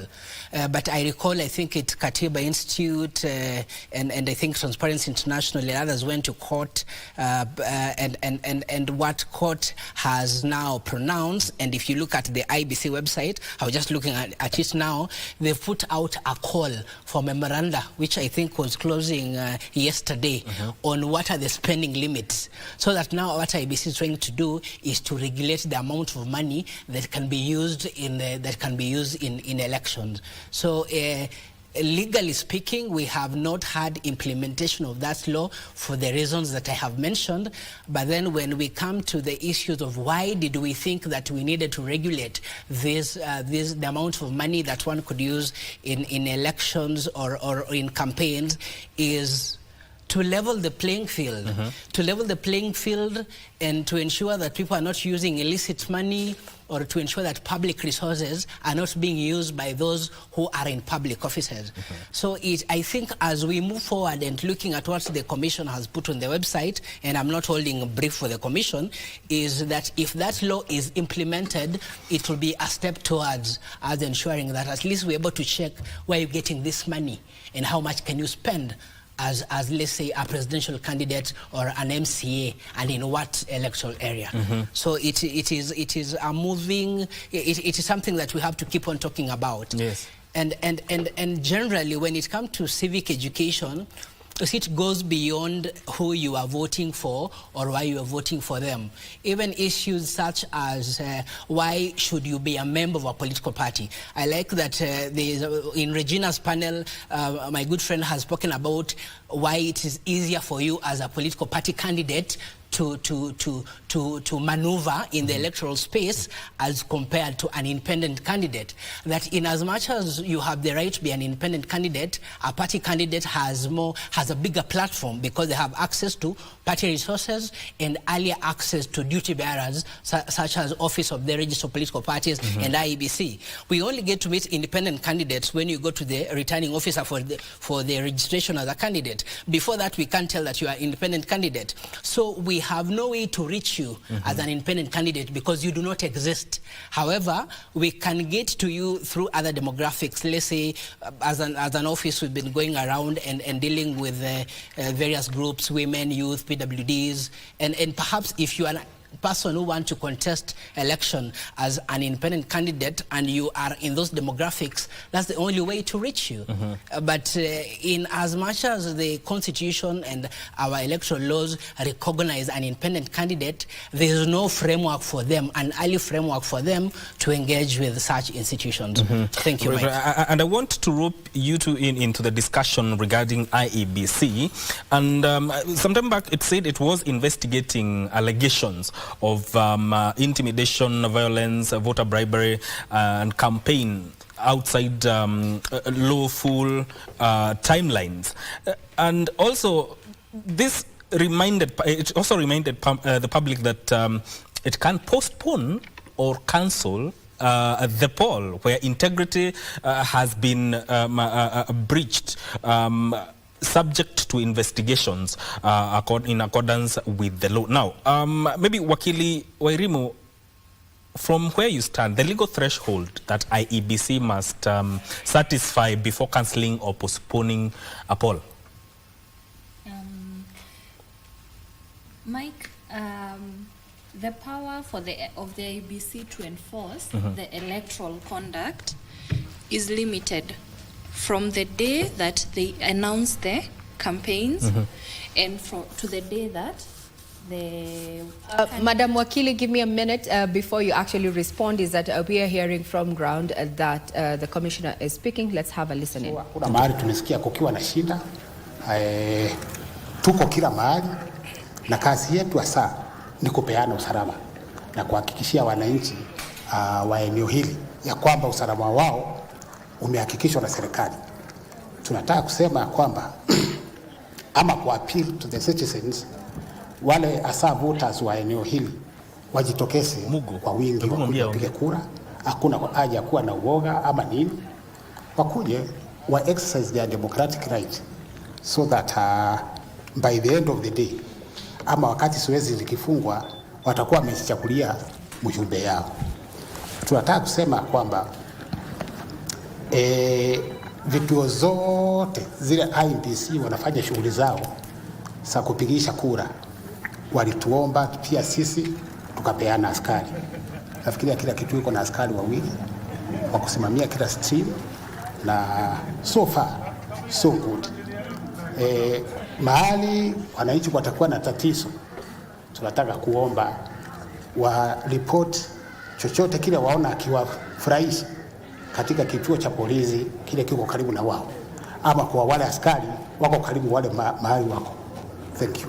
Kuna kisa ambacho mwaniaji mmoja ambaye amepiga kura hapa anasema kilifanyika hapo jana, pengine uchunguzi ama nini, hatua gani ambazo mnachukua? Anasema kwamba kuna gari liliteketezwa likipeleka agents wake mahali. Sisi kusema ukweli, hakuna report kama vitengo vya usalama tumepokea kuhusiana na kisa kama hicho, lakini kama litakuwa limeripotiwa katika vituo vyetu vya polisi, tutafanya uchunguzi. Na tunaomba, kwa sababu tunasikia kuna wale hata wanaenda wakiwa hawana number plate kwa magari zao. Kila mtu ajue ni hatia kuendesha gari ambalo halina number plate, na maafisa wetu wa usalama wakipata gari halina number plate, basi hilo gari litashikwa na kupelekwa station. Mara nyingi wale wanasiasa ambao huwa wanakuja katika zoezi kama hili kutoka maeneo mengine siku kama ya leo ndio huwa wanahusishwa na kusababisha vurugu, pengine ujumbe wako kwao ni upi? Tunasema asa polling station yaachiwe tu wale maafisa wa IEBC na wale wapiga kura na askari wale wako na kazi pale. Wageni wowote wale wengine wasipatikane katika range ya 400 meters wenyeji. Lakini kama kuna mtu ambaye amekuja kwa nia ya kufuruga uchaguzi, huyo tutapambana naye tu. Tuko hapa kwa sababu ya hiyo tu. Bwana RC, maybe tuzungumzia kuhusu barabara zile ambazo zinaingia Kalou. Kulikuwa na wale wanahisi kwa pengine barabara zingine zimefungwa. Tueleze tu hiyo usalama ambao mmeweka kwa zile entry points za Kalou constituency. Hakuna barabara tumefunga hata moja. Na ndio hata wewe Bridget nikuuliza, si umefika hapa? Na mimi nimefika hapa kutoka Nyeri. So sijaona road block, sijaona barabara imefungwa na mtu, hata checkpoint. Kama kutakuwa na haja labda tutaangalia, lakini so far hakuna mahali tumefunga barabara. Yes. Na labda tu kuna swali ambalo watu walikuwa wanajiuliza jana kwamba idadi ya polisi pengine ni mingi kupita kiasi huku na huenda ikawatishia wapigaji kura kujitokeza. Je, wasema lipi kuhusu hilo? Sioni kama inaweza kuwa ni tisho, kwa sababu tumepanga askari kulingana na ile idadi askari wameombwa na IEBC. Requirement ya IEBC ndio imetufanya tukajua ni wangapi tutapeana. So na kama ukizunguka hii town ama kwingine, ni mahali gani umesikia askari wamekosi vurugu? Hakuna. So askari ni wa kuhakikisha usalama. Unaona hata wale tuko nao wachache wanatangamana na wananchi. Hawana shinda. So wasiogope, wananchi wasiogope, wajue askari ndio usalama yao. So we know from Ramogi TV a few minutes ago, the deputy party leader of DCP, Cleophas Malala, claimed that they've seen several unmarked cars by the police officers, and he claimed that this can be a ploy, perhaps to interfere with the election. What's your take on it? To us, the security agencies, I think from the onset it should be known that, or remembered that anyone who is driving an unmarked car is committing an offense. So we as the police department, there is no one who is driving an unmarked car. If it is the DCI, they have their number plate. It is the police, even my own car, it has got number plate. So I don't know who this other person is who is driving unmarked cars. And those are the people we are saying we are going to deal with them. Okay, maybe RC, my name is Emmanuel from Citizen TV.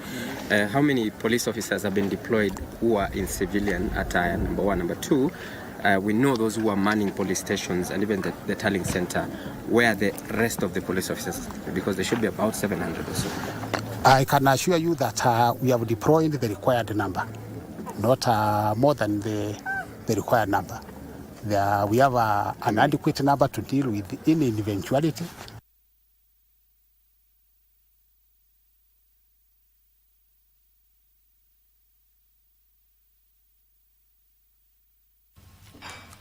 That is Joshua Kanasa, who is the Regional Commissioner, Central Region, speaking to the members of the press regarding the security situation in Kalou, the ongoing by-elections, and he has said all polling stations are well secured, and each stream has more than 2 police officers per streams, and also has urged the public to report anything suspicious that may interrupt the elections that are ongoing in that region, and also said they're supposed to report any numberless cars that are driving without any registration, report them to the nearest police. We shall be informing you of the events as they unfold, and I want to bring back the conversation right here in studio. You're talking about the role of IEBC, and Wakili, you are speaking about the threshold that IEBC must satisfy before cancelling or postponing a poll. Yes, Mike. So before we went on a brief break, I was explaining that the mandate of the IEBC to enforce campaign conduct is limited. And it is limited between the time when the election is announced by the IEBC themselves to the time when the winner of the election is sworn in. So any time before or after is outside the scope of the IEBC. That is one. So the first thing that the IEBC does, to the best of my understanding of the electoral code of conduct, is that one, it investigates the complaints. There has to be a complaint. And I also want to believe that the IEBC also has the mandate to move suo moto because they are also on the ground supervising the conduct of the campaign. So I want to believe that the IEBC can also move suo moto on their own motion and investigate some perceived election malpractice. Then after that, they are going to issue summons, because every person has the right to a fair hearing. They cannot reach a judgment or a determination on a matter without inviting the parties involved to come and make their case and to come and plead their case. Right after that, the IEBC is supposed to issue either warnings or directions. Depends on the gravity of the matter. They will issue either warnings or directions. Then thereafter, the IEBC will impose sanctions, or it will refer the matter to any other agency that is capable and mandated to deal with the issue. Case in point, where there is criminal culpability that has been fully established and has been fully proven, then the IEBC will forward the same to the Office of the Director of Public Prosecutions for them now to carry on and now continue the case in court. So without wanting to speak so much into how they carry out the investigations, because I am not one of the commissioners or I'm not in that relevant institution, I want to believe that if an election or a mini poll, if by the election or the mini poll continuing, it will threaten the lives of Kenyans, it will threaten the safety of the property of Kenyans, it will compromise the integrity of that election, and having balanced out everything out, it is impossible for any other agency, because remember, this is a process that is regulated by several agencies, not just the IEBC. There is the security agency, which is the National Police Service. There is the NCIC. There is the EACC. There are so many agencies that come together. So if all those players are not able to stop those kinds of threats, should the election continue, then it is within the purview of the IEBC to proceed and call for a cancellation of that election or those mini polls, because there is no single reason why any Kenyan should lose their life because of an election. If the security is well provided, no single Kenyan should lose their life. If everyone observes their rights and their responsibilities, no single Kenyan should lose their life, and property should not be destroyed. And I believe that if they have allowed, because the IBC has allowed the mini poll to proceed, yes, they will be able, together with the rest of the agencies, to ensure that we are able to get a free, credible, verifiable, transparent election. And well, let me speak about democracy. Yes. Democracy is when the sovereign will of the people is respected. And democracy will not win when a particular candidate wins. Hold that thought. Hold that thought. We are coming back to that after this short break. Remember, this is a live analysis of the election process that is taking place in all Kalou by election. Stay with us.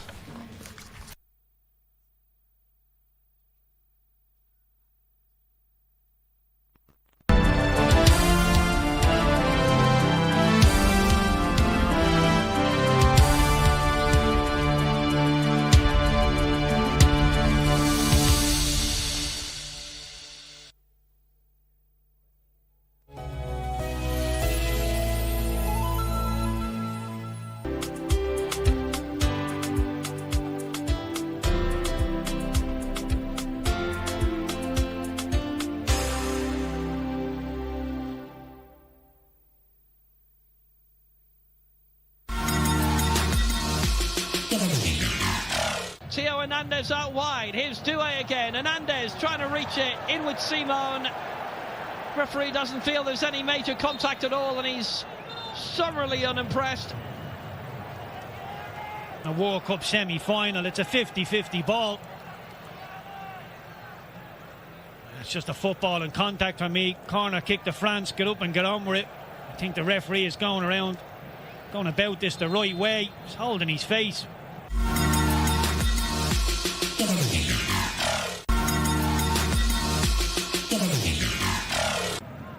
It's such a strange one. Aritzabal on the eye. You look and you think he's not the Spanish centre forward of old, but his stats in a Spanish jersey are absolutely brilliant. Foul on Elise by Marco Correa, and a yellow card for him as well. Kind of challenge that was punished by yellow. Well, a little elbow maybe into the stomach, but called as a free kick. And then he goes back for seconds. So, yeah, okay, probably yellow's fair enough in the end. It's a yellow card each. Silly Cucurella. I'm a big fan of his. I love how aggressive he is in 1v1 situation, but that yellow card really stifles his aggression.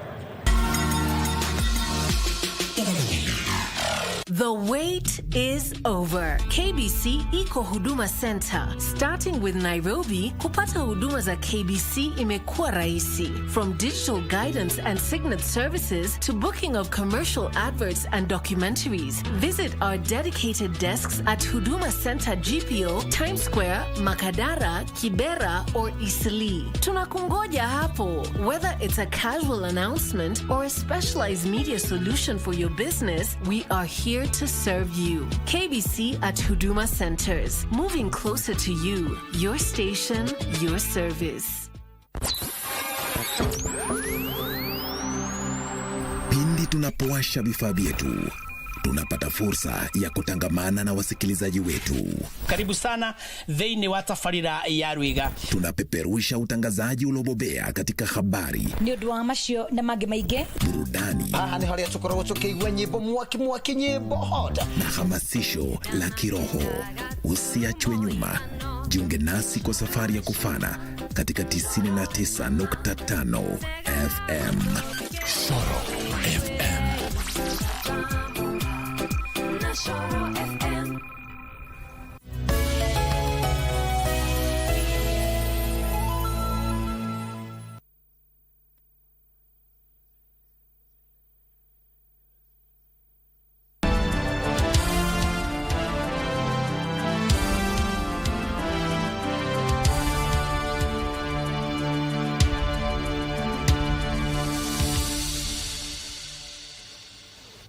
all our eyes are trained on all Kalou, where there is a by-election happening.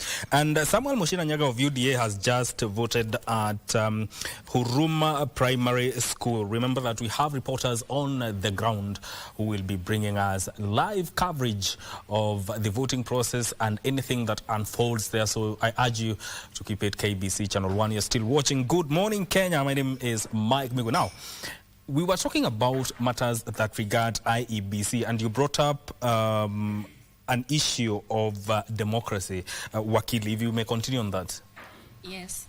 As I wind up on the point that I was giving, I requested to speak a little on democracy. Democracy works best when rights, freedoms, and responsibilities are carried out responsibly.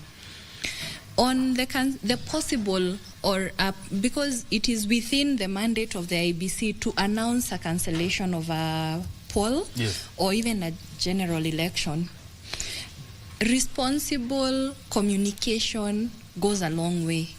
Because we have also seen, as we were discussing while we were on the break, there is a way that the possibility of calling off the mini poll, yeah, would appear to create a precedence for the general election that we are heading into in 2027, such that if the mini poll would have been cancelled, then the general election also stands a possibility of being cancelled. So responsible communication and managing the communication channels is also very important. Yes. So I will also make a clarion call to our politicians or political leaders to please manage this very highly polarized season in terms of politics in a good way, because the politicians are essentially the ones that set the pace for the voters. Yes. Yeah. If they remain peaceful, if they remain, their communication is not meant to incite, then the voters will also follow suit. But we also have a responsibility as voters to allow ourselves to be responsible in every kind of, if it comes to information, dissemination of information, if it comes to acting on instructions, you can choose which instructions to take from a leader and which ones not to take. Yeah. Because again, when we are pushing for instance that there are cases of voter bribery, do the people on the ground know that the one giving the bribe and the one receiving the bribe are both culpable criminally? Yeah, so if you stand and say, I saw one, when I attend these political gatherings, I put on the green cap and I'm given money. Yes. I put on a yellow cap and I'm given money. If that person knew that he's actually admitting to a criminal offense, he will not have done that. Yes. And Wafula, is there something that I think the voter needs to be aware of, that IEBC, under the law, has the power to call off or postpone an election? Thank you, Mike. Yes, and I like your choice of words, that postpone. Postpone means that we are not doing it today, but we might do it next week or tomorrow. So it's not a total cancellation, but it is a power that IEBC has been accorded by Parliament to postpone election to a later date when circumstances that would allow them to hold that election come to be. Yes. If you look at, and we have to look at Section 55B, if I'm not mistaken, of the Elections Act, what are the circumstances that IEBC can use that power? Number one, as Wakili has said, is there a likelihood of breach of peace? Has there been an emergency that has happened that makes holding that election impossible? Recall in 2022, and I think we were discussing this during the break, the Kakamega and Mombasa County governor elections, because of the issue that was there with the ballot papers, then IBC went ahead to postpone the election. And remember, Section 55B speaks to postponing an election in a constituency or a county. It doesn't speak to Kenya. it speaks to a constituency or a county. So if we have 290 constituencies and 47 counties, is it that this emergency that has happened affects all the 47 counties or affects all the 290 constituencies? So no, the parameters within which IBC has to operate within to postpone an election. We've had by-elections. In November last year, Mbere, Kaspul, Ngunja, Malaba, we saw what was happening there. It is not far removed from what is going on in all Kalou, and IBC did not postpone the election, right? So the criteria that has been set by Parliament, and remember, it's not IBC that accorded itself this power. It's Parliament. These are our representatives that we voted for, who decided in Parliament that IBC should have this power. And the reason being that our election has elements that have to be met. When we speak about a free and fair election, it's not only about transparency and accountability, the issue of violence and intimidation. If I'm a voter and I'm not able to come to the polling station to vote because Mike is there at the gate, then I have not been able to express my will. If we are many people in such a situation, then the free will of the people will not be expressed. Then IBC would then look at the parameters under 55B and make a decision on whether that election can proceed or not. And recall, Mike, once they have postponed an election in a constituency or a county, that election has to be held again. It has to be held at a time when the right circumstances come to be. I thought it's important to mention that. Very important. And also, Wakili, during the campaign period in all Kalou, the Commission came out and announced investigations into alleged electoral offences. Now, my question to you is, at what point should the Commission publicly communicate such investigations, and what are the benefits or risks involved in such? Again, the period within which the Commission should investigate and carry out the should investigate, carry out the hearing, carrying out the relevant steps towards reaching a determination that indeed there is a code of conduct related to elections that has been breached, should be done within that period when the election is announced and when the winner is sworn in. And in the event that there is such a determination, especially about the players, the candidates that are involved, this is me speaking now from a point of what I understand the law should be, not anything that we have seen before. Because if a candidate who is a prospectus, candidate who is actually vying for the position, is found to have committed an electoral offense, I want to imagine that it will be proper for that candidate to withdraw, either give a public apology, retract statements, pay fines maybe, and withdraw maybe from that race, depending on the gravity of the offense. Remember, all these actions that are being taken by the IBC are meant first to ensure that they uphold the integrity of the process, and secondly, they also get to gain the public trust, because it's very unfortunate that every commission that comes carries the sins of the former commission that was there. So even before they start acting, they are way above. Like, our scrutiny of the commission is always way above, because we are already judging them on the actions, and mostly not the good ones, the bad ones of the former commission. So if this communication is made before the day of the election, and these pronouncements are made before the day of the election, then it will show that, one, that the IEBC has actually taken up its mandate and it is delivering on its mandate. That is one. Two, it will be able also to prove to the people that it is beyond any kind of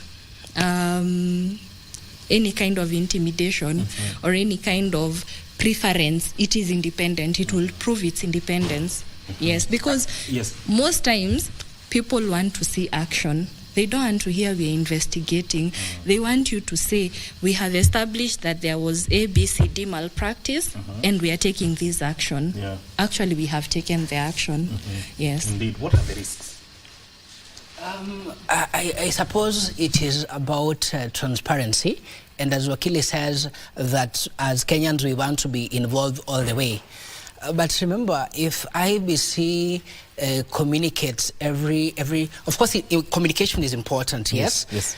But then the risk that IBC would suffer if every nitty-gritty is put out there is they end up looking that they're only issuing strongly worded statements without a dog that is not perhaps biting.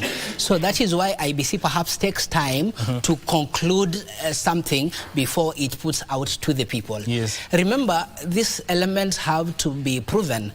For instance, if there is an allegation of bribery and whether IBC is moving on its own motion or a complaint has to be filed, those elements have to be proven. Who is bribing? What is the intention? If you come to my home and I give you food during an election period, would that be cheating? Depending with where you come from. Yeah. If I come during an election period, I come to your home and I support you to pay school fees for your child in an election period. Remember, the law frowns upon it that you should not participate in a fundraiser 8 months to the general election, for instance. If you do that, then you're flouting the law. So there's a mix of what we do and what we know in society and the law the way it is on paper. That the expectations, and the Wakili mentioned this, the person who's receiving that 100 bob, is this person aware that you are bribing them? Or is it that we know that we elect you in 2022 and we won't see you until 2027, so let me get from you what I can get for now? Yeah. So yes, I understand that.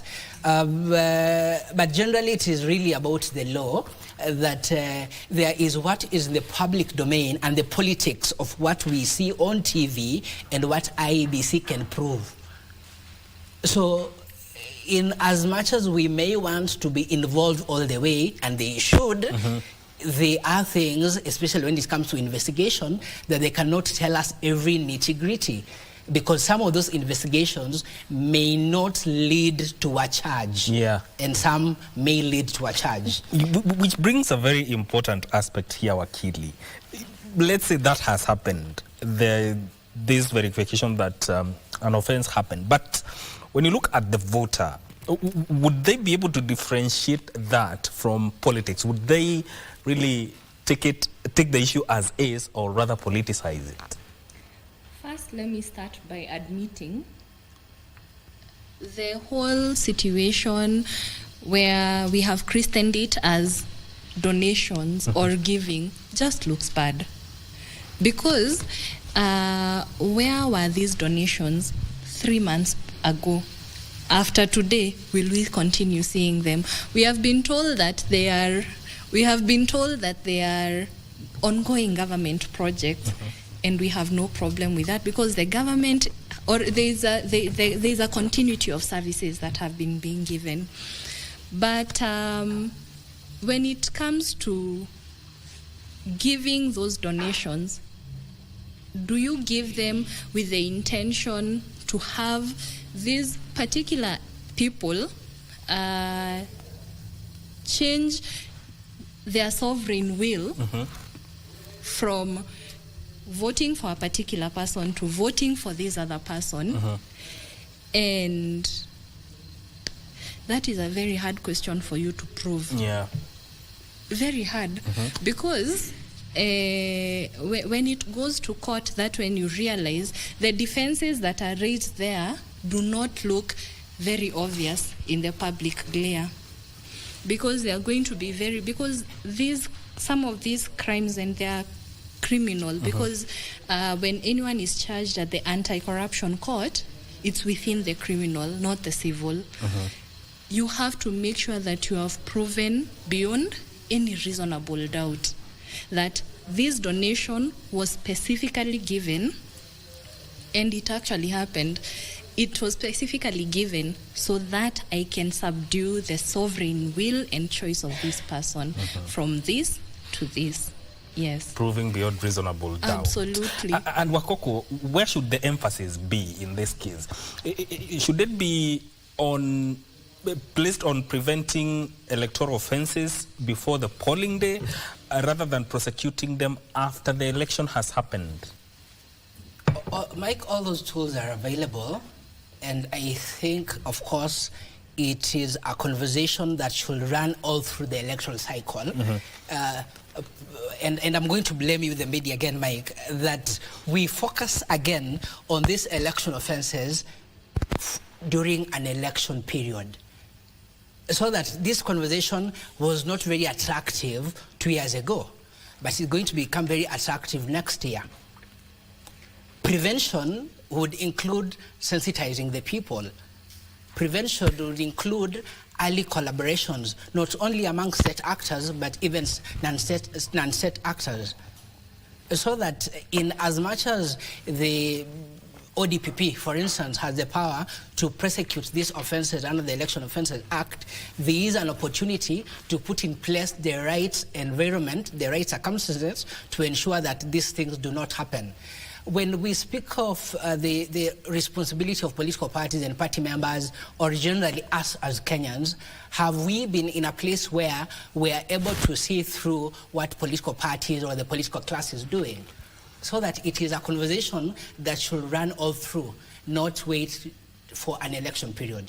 Prevention, of course, it said that is better than a cure, right? Yeah. But now, if we cannot prevent it, and I'm not saying that we cannot, then we have to go and prosecute. But we may benefit more if we put more emphasis on pre-election period. And this comes back to the earlier conversation we were having. The polling day, such as today in All Kalou, is a culmination of very many things that started even before the notice of vacancy was declared for All Kalou. We've seen political parties conduct party nominations. We have seen Kenyans go around to register as voters. We have seen political parties popularizing their political parties. We've seen posters in streets, Wakili Philomena, I'm telling you, go out there and register as a voter. You see, so it's a conversation that culminates to the polling day, but it starts way before.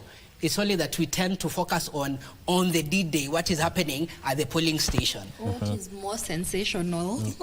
What is more sensational? And I think that sells for the media. I'm sure everyone now is glued on TV because All Kalou is happening. But if we were to start and tell people 2 years ago that, hey, your member of parliament's duty, as the other panel was speaking to, their duties are legislation, oversight, and representation, not very attractive. Until it comes to, was your member of parliament in the House when the finance bill was being passed? Very sensational, very attractive.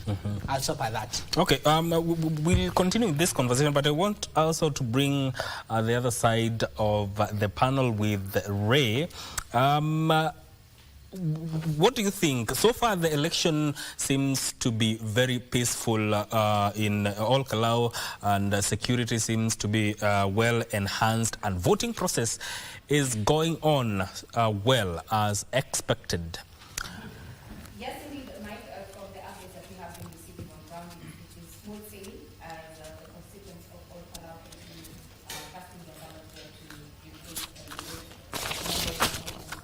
and around there.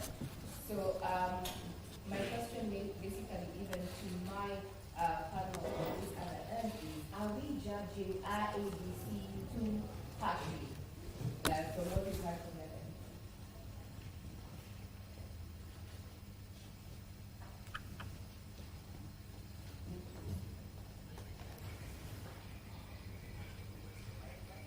Yes, we'll come back to that, but There's something I want you, Akili, to touch on when it comes to matters that relate to electoral offences.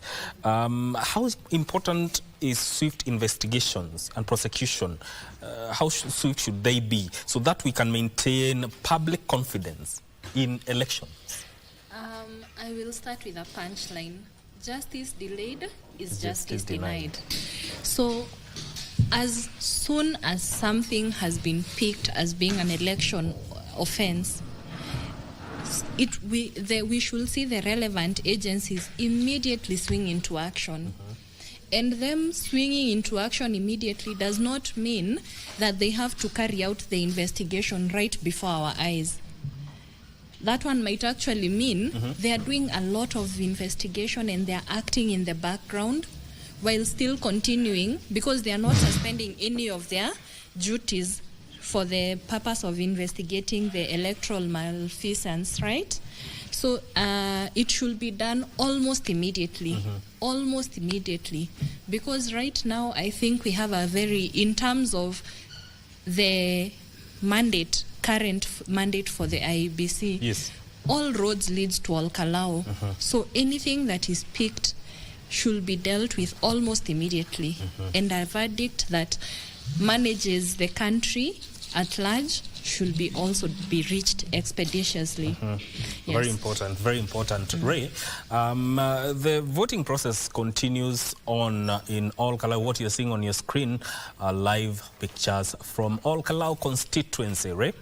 Thank you very much, Mike. Now, the question is, are we judging the IEBC too quick, too soon, and based on history? This comes from IEBC Commissioner Alutalala Mukwana, who said that the IEBC, he's dismissed claims that the IEBC lacks credibility, and saying the commissioners who took office barely a year ago deserve to be judged by their own performance. What do you think? We have talked largely about IEBC, Ndwega. What do you think?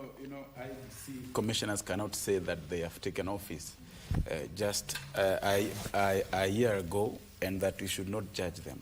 I think it is imperative, such kind of statement is imperative, because they have been able to carry out more than 7 by-elections since they took over. And based on those by-elections, they should have already proven to Kenyans, because by the time you are taking up a responsibility, you already know the scope of such a responsibility. When they applied to be commissioners, they knew what they were going into. And that's why I even differ with people who seek for seats, and then they are told, you first give us time, we have teething problem. By the time you decide to take on, you're already aware of the scope and the implication of your actions. So we are not... Are we judging them prematurely? We are basically not judging IEBC prematurely. We have seen the Mbeere North by-elections. We have seen the one that Honorable Seth Panyako, the Malava by-election that they were carrying out. We have seen Magarini. We have seen how they carried it out. When people try to complain, they bring, all manner of excuses that this has not been brought to our table, or we are investigating. In fact, I'm shocked to learn that when somebody asked whether the speakers of the National Assembly and the Senate are engaging in presidential campaign, the EACC said they are not aware. It's like they don't live in this country. It's like they live somewhere else, because it's all over in the news. When Moses Masika Wetangula, the Speaker of the National Assembly, goes around saying, trying to campaign for another term for President William Ruto and all that, and then EACC is brought to accountability and they say they are not aware. So I mean, that is wrong. Institutions should honor the obligation. We have the EACC, we have the NCIC, National Integration, and that, all that, they should be able to take on their mandate. So I would say Kenyans are not judging IEBC harshly. We are barely 12 months into the next general election. And all this, that's why I said the Kalou by-election is not a litmus test for Gachagua or for William Ruto. It's IEBC. They are supposed to prove to Kenyans that they are able to carry out a free, fair, transparent, and verifiable election. It's also good for us to know. If we say that if IEBC defends the issuance of mattresses, the gas cylinders, and the boats, that not every handout implies bribery. Actually, let me be the devil's advocate there. They said that this is what the constituents had asked for. That when they raised issues of unemployment, wanting capacity, building capacity on matters agriculture, that this is what the constituents actually asked for, and it is part of the late Kiharaho's legacy projects. Then I am eager to see when our hospitals will stop saying that the admitted patients are actually sharing beds or there are no mattresses. I'm eager to see our prisoners, those guys who are in prison, saying they no longer sleep on the floor, that they now have mattresses, because actually those mattresses were branded Government of Kenya. So let this activity go around. We have people who have been affected. For example, they say they have no means to prepare meals. Let them be issued with gas cylinders. So let it set a precedence across the country. Let it be across Melly, the I can country. see you nodding. The question of development, and we have seen this particular by-election has drawn senior political leaders from across the country. So would you say that, is it appropriate to view today's outcome, you know, as an early indicator of 2027? Just like the Kiamba by-election, it was an indicator of what would happen in 2022. The same thing is evident in this election, though I would want first to rebut my fellow panelist. Yes. I actually called somebody who's down in Kalou when mattresses were being given out and the gas cylinders. And I was told this was a promotion whereby for you to get a gas cylinder, you had to pay 1,500. So it was a facilitation towards green energy. And the mattresses were being given to the elderly. And the elderly, something to do with the elderly in the social... but why now? That's the big question. Now, the problem is that we have the media all focused in Kalou. Perhaps these things are going on elsewhere. But now, since every gun is pointed towards Kalou, therefore, this is taken and becomes an emotive issue. Are you saying it was taken, or rather the development, or rather the projects that we have seen in the last 1 month or so were taken out of context? It must have been taken out of context, because everything is taken, just like you saw the other day, somebody posting hats of UDA being thrown, but forgot to edit that they were DCP hats. So it is the Kenyans and social media are taking things out of context. Number two, we expect IBC to be... we'll get back to it. We expect IBC to be Deputy Jesus, to be everywhere at the same time. Remember, any allegation must be followed with evidence. Deputy Jesus. Now, so every allegation must be followed up with evidence.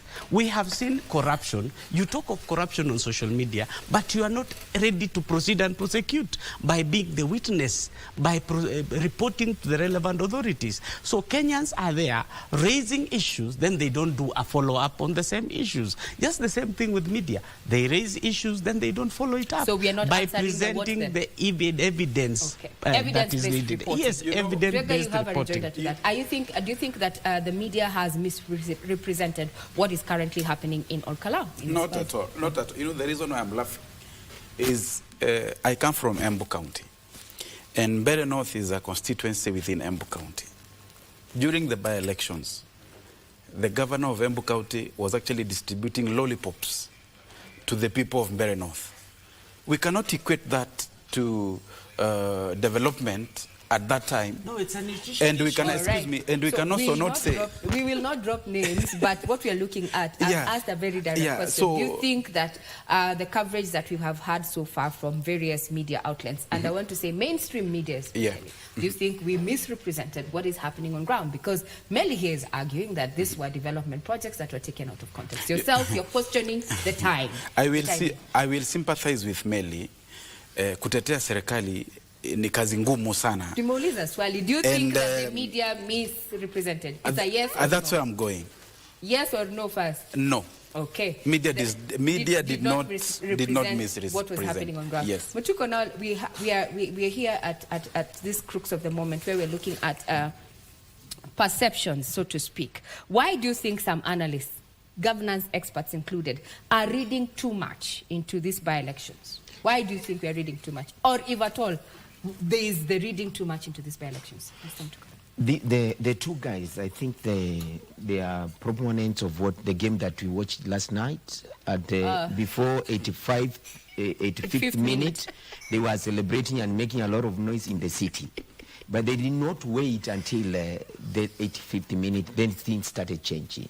And just at the nick of time, 92nd minute, everything collapsed. What am I trying to say?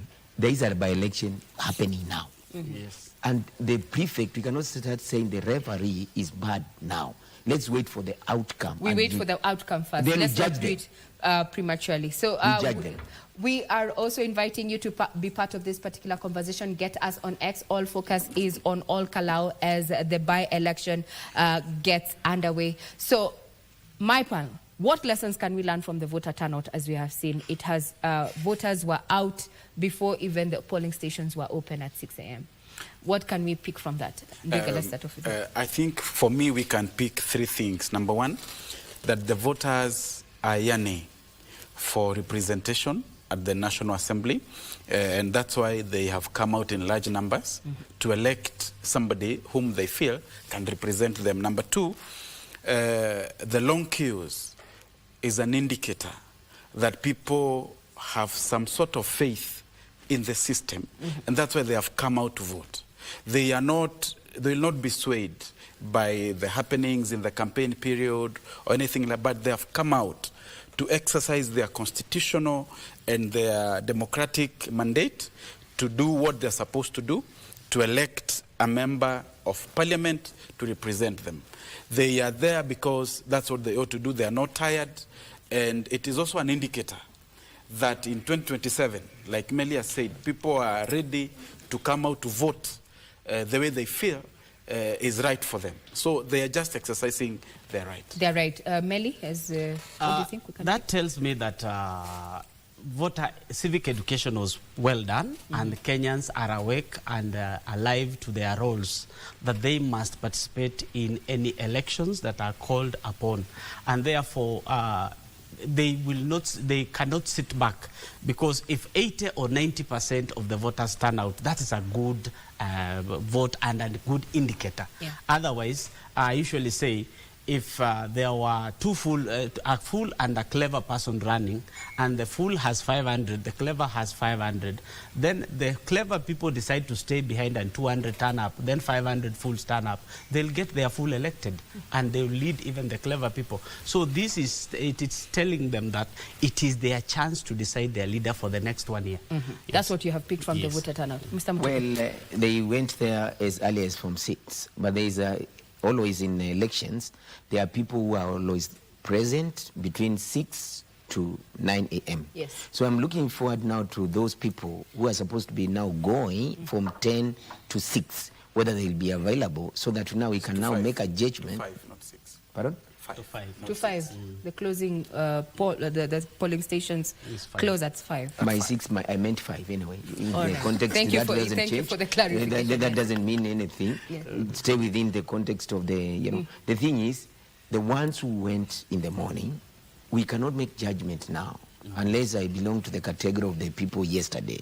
The thing is, up to 9, we saw queues. Then from 9 to 5, how are we going to maintain the That flow? trajectory. Then at the end of the day, then we'll be waiting to be told the voter turnout was 60 or 70. Or 80. It's too early. So it's too early to judge. call that. So as we prepare to hand over to the other side of the studio where Mike is having his panel, I'd want to know, the first-time voters, the youth, have you seen, what do you think, what matters most to the young voters at this point, and what are they likely to vote differently from previous generations? We've said that the late Kalou held this position for 13 years. So the youth vote in All Kalou, what do you think, Mr. Nduk? The youth vote will be very different. The youths of today are not like the youths of yesterday or the yesteryears. The youth of today are more awoke, they are more informed, and I think we saw that by the Finance Bill 2024. They were able to read it, analyze it, and understand it. And when they realized that it did not suit them, there was the Gen Z demonstrations against the Finance Bill 2024.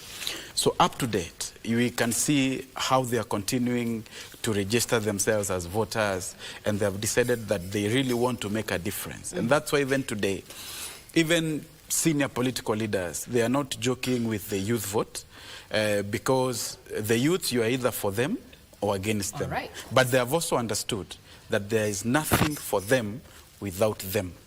There's nothing for the youth without them. And that's why they want to be part and parcel of the political activities that are going on in the country, from the registration to voting, even including, and like today, if you look at the finance bill that was actually read just the other day by the CS Treasury, yes.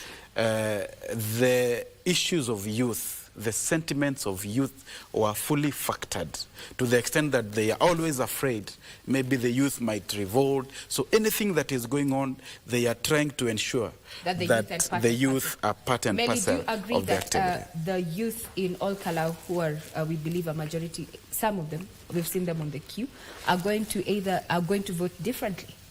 I think if I got it right, is that the voters this time round, they are using the 2022 voter register. Yes. The new voters will not participate in this election, and therefore their youth voice will be heard fully in 2027.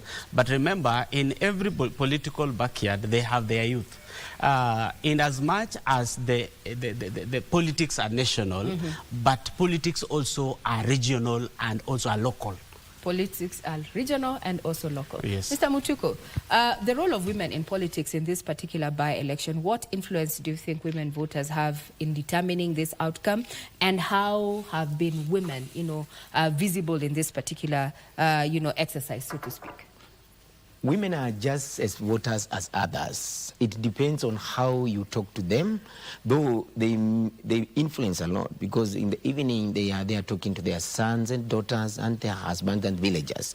And you see, one of a good example to show the power of a woman is when that Samaritan woman met Jesus. She went out in the village and said, "Come and see the man." So, and then Philip, when he was questioned, about by Nathaniel, whether there is anything could come from Nazareth, then he also said, "Come and see." So women have the capacity to say, "Come and see."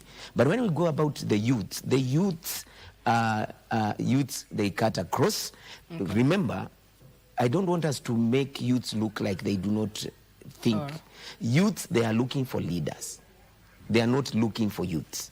When I was a young man growing up in Idhanga, where we never had TVs and such things, I would hear about Tom Mboya, and I would wish Tom Mboya lived for me to elect him. Okay? All right. People are looking for leaders, not youths. They are looking for leaders, not youth. A man who is 80 can be elected by a youth if that youth thinks or feels that he can represent him or her better than a fellow youth. Let's not start thinking of youths like they live in another planet, Mars or Pluto. The youths are for leaders. The youth are for leaders. Well, the conversation here is a focus on by-election. We have quite a panel here, just putting that into context. What will it mean for governance leadership as well as a political matrix after the polling stations close at 5 p.m. and we have an overview now, or rather a closing. So what we understand is that on ground, Sydney Giverson is on ground at the AC Primary School in All Kalou, where we have over 4,000 registered voters, and we understand that the current governor, that is Badilisha, he's already on ground and is expected to cast his ballot at that particular polling station. We take a quick breather, but we continue laying focus and emphasis on the ongoing by-election in All Kalou. We'll be right back.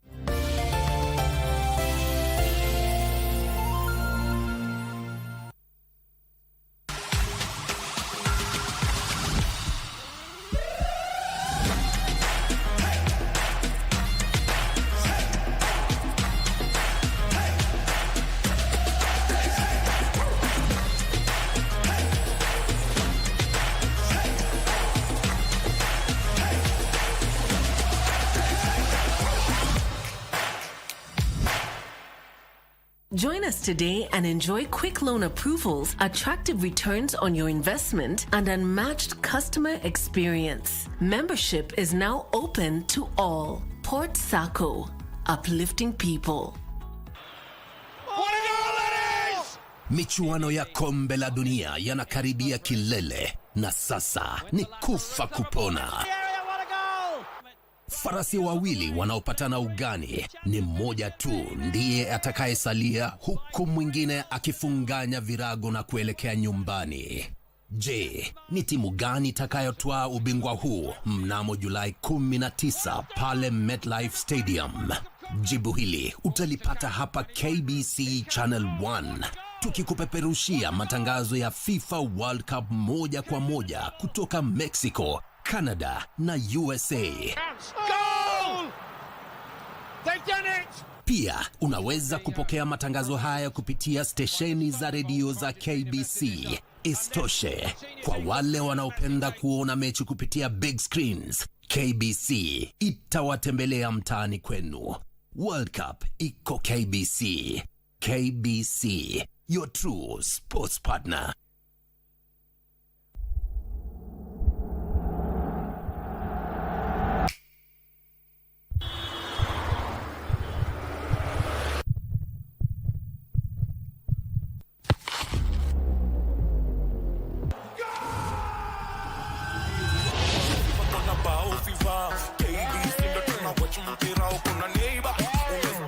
World Cup iko KBC na Kenya ina watch pamoja.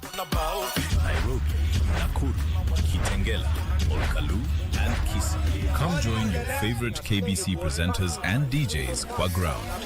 Feel the bow fever in every city.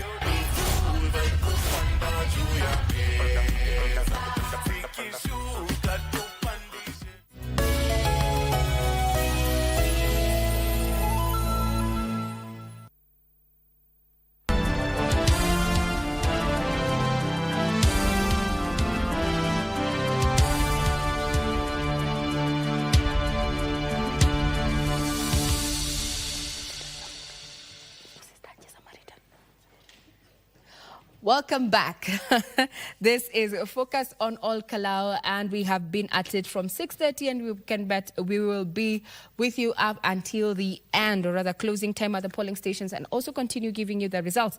And the question this morning has been, whatever outcome that will come from All Kalou, it will definitely impact not only the political scene, but also governance and leadership, and more so the electorate in All Kalou that are already casting their ballot. I'm Regina Manyera. Now, before we bring this to a close, I'd want to give my panel a moment to just give us their final comments in regard to what they have so learned from the coverage that we've had since morning in the voting exercise that is currently underway, and what expectations the electorate will have. Do you think the winner of this particular by-election will focus on completing Kiharao's projects and strengthening oversight of national government, or will they be seeking to actually introduce a new development agenda? Mr. Mutoko, as we wrap this up.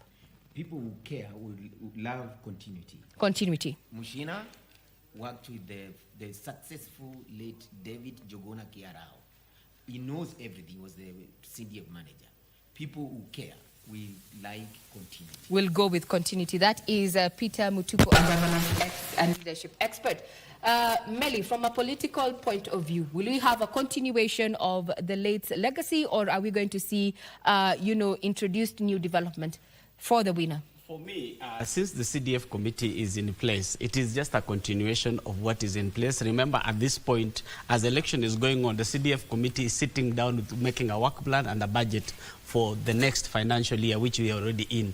That means by the time the next member of parliament is sworn in, some of these things would have been overtaken by events, so it just fit into the plans that are there. All right, so you're reading continuity. Continuity.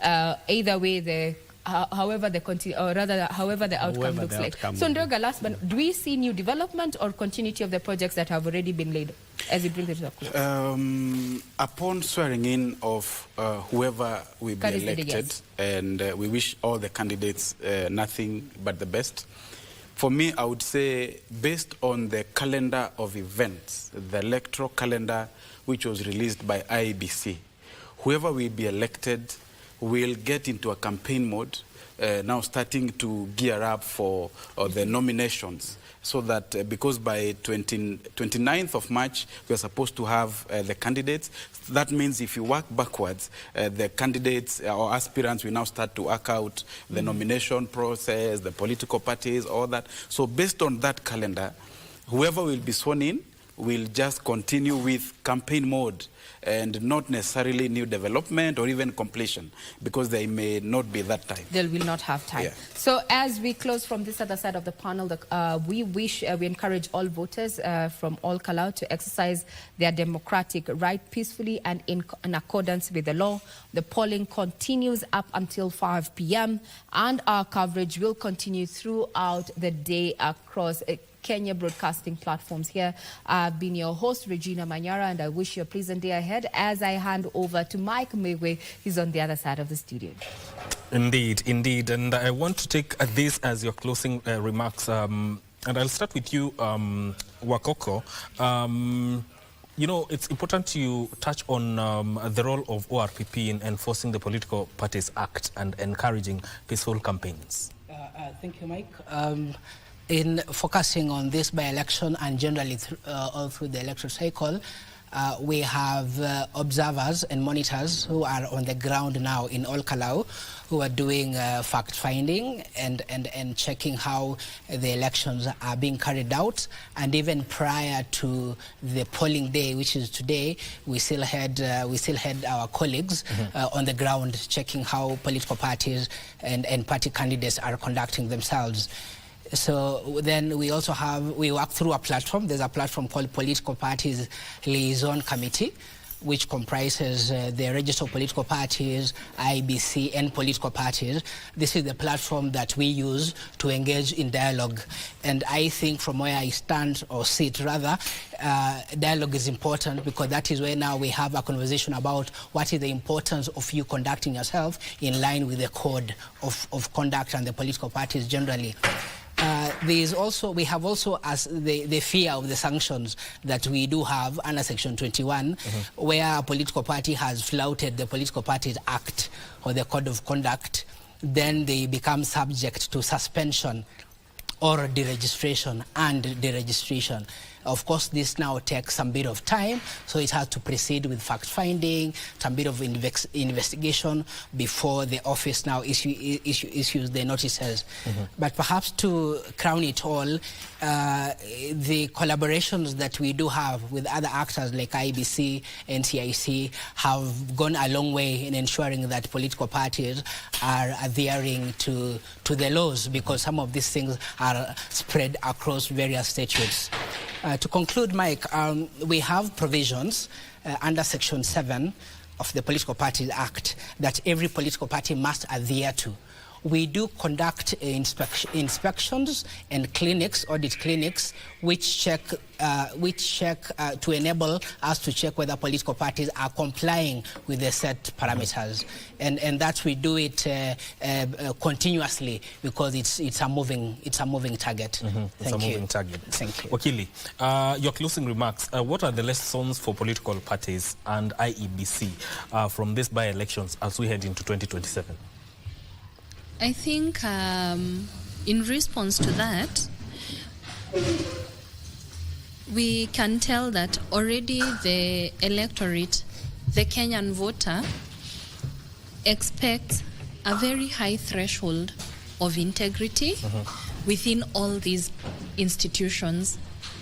The expectations, the legal expectation is that there is going to be a very high threshold of how they are going to carry out the process. At the end of the day, we need to make sure that there is peace and that everything that carries through the entire process is peaceful. The lessons that we have taken is that, one, the voice of the people of all Kalou today is very loud in those ballot boxes. So mine is to encourage them to come out in big numbers so that they can continue putting their voice in the leadership of their constituency. Yes. The next other thing maybe I will mention is that as a country, Abraham Lincoln once said that a house that is divided against each other cannot stand. So elections come and go, but Kenya will remain, and Kenya is one. Kenya is one. And today, democracy will win when the process is fair, transparent, credible, verifiable, and if we are able to maintain peace. And if that process is as fair as it should be, concessions from all the other candidates and congratulating the winning candidate will be the greatest and the highest test of democracy. Indeed. Yes. Indeed. Thank you so much. That is Wakili Philomena Gatacha, is an advocate of the High Court, and also Wafula Wakoko, who is the head of Legal and Advisory Services, Office of Registrar of Political Parties. This is where this analysis, the first analysis, ends, but it continues up next with Ben Troy Njowe. So remember that we have reporters stationed in all Kalou who will be bringing you more updates as the by-election unfolds. My name is Mike Migwe. Thank you for tuning in since we started. Keep it KBC Channel 1. The analysis continues up next.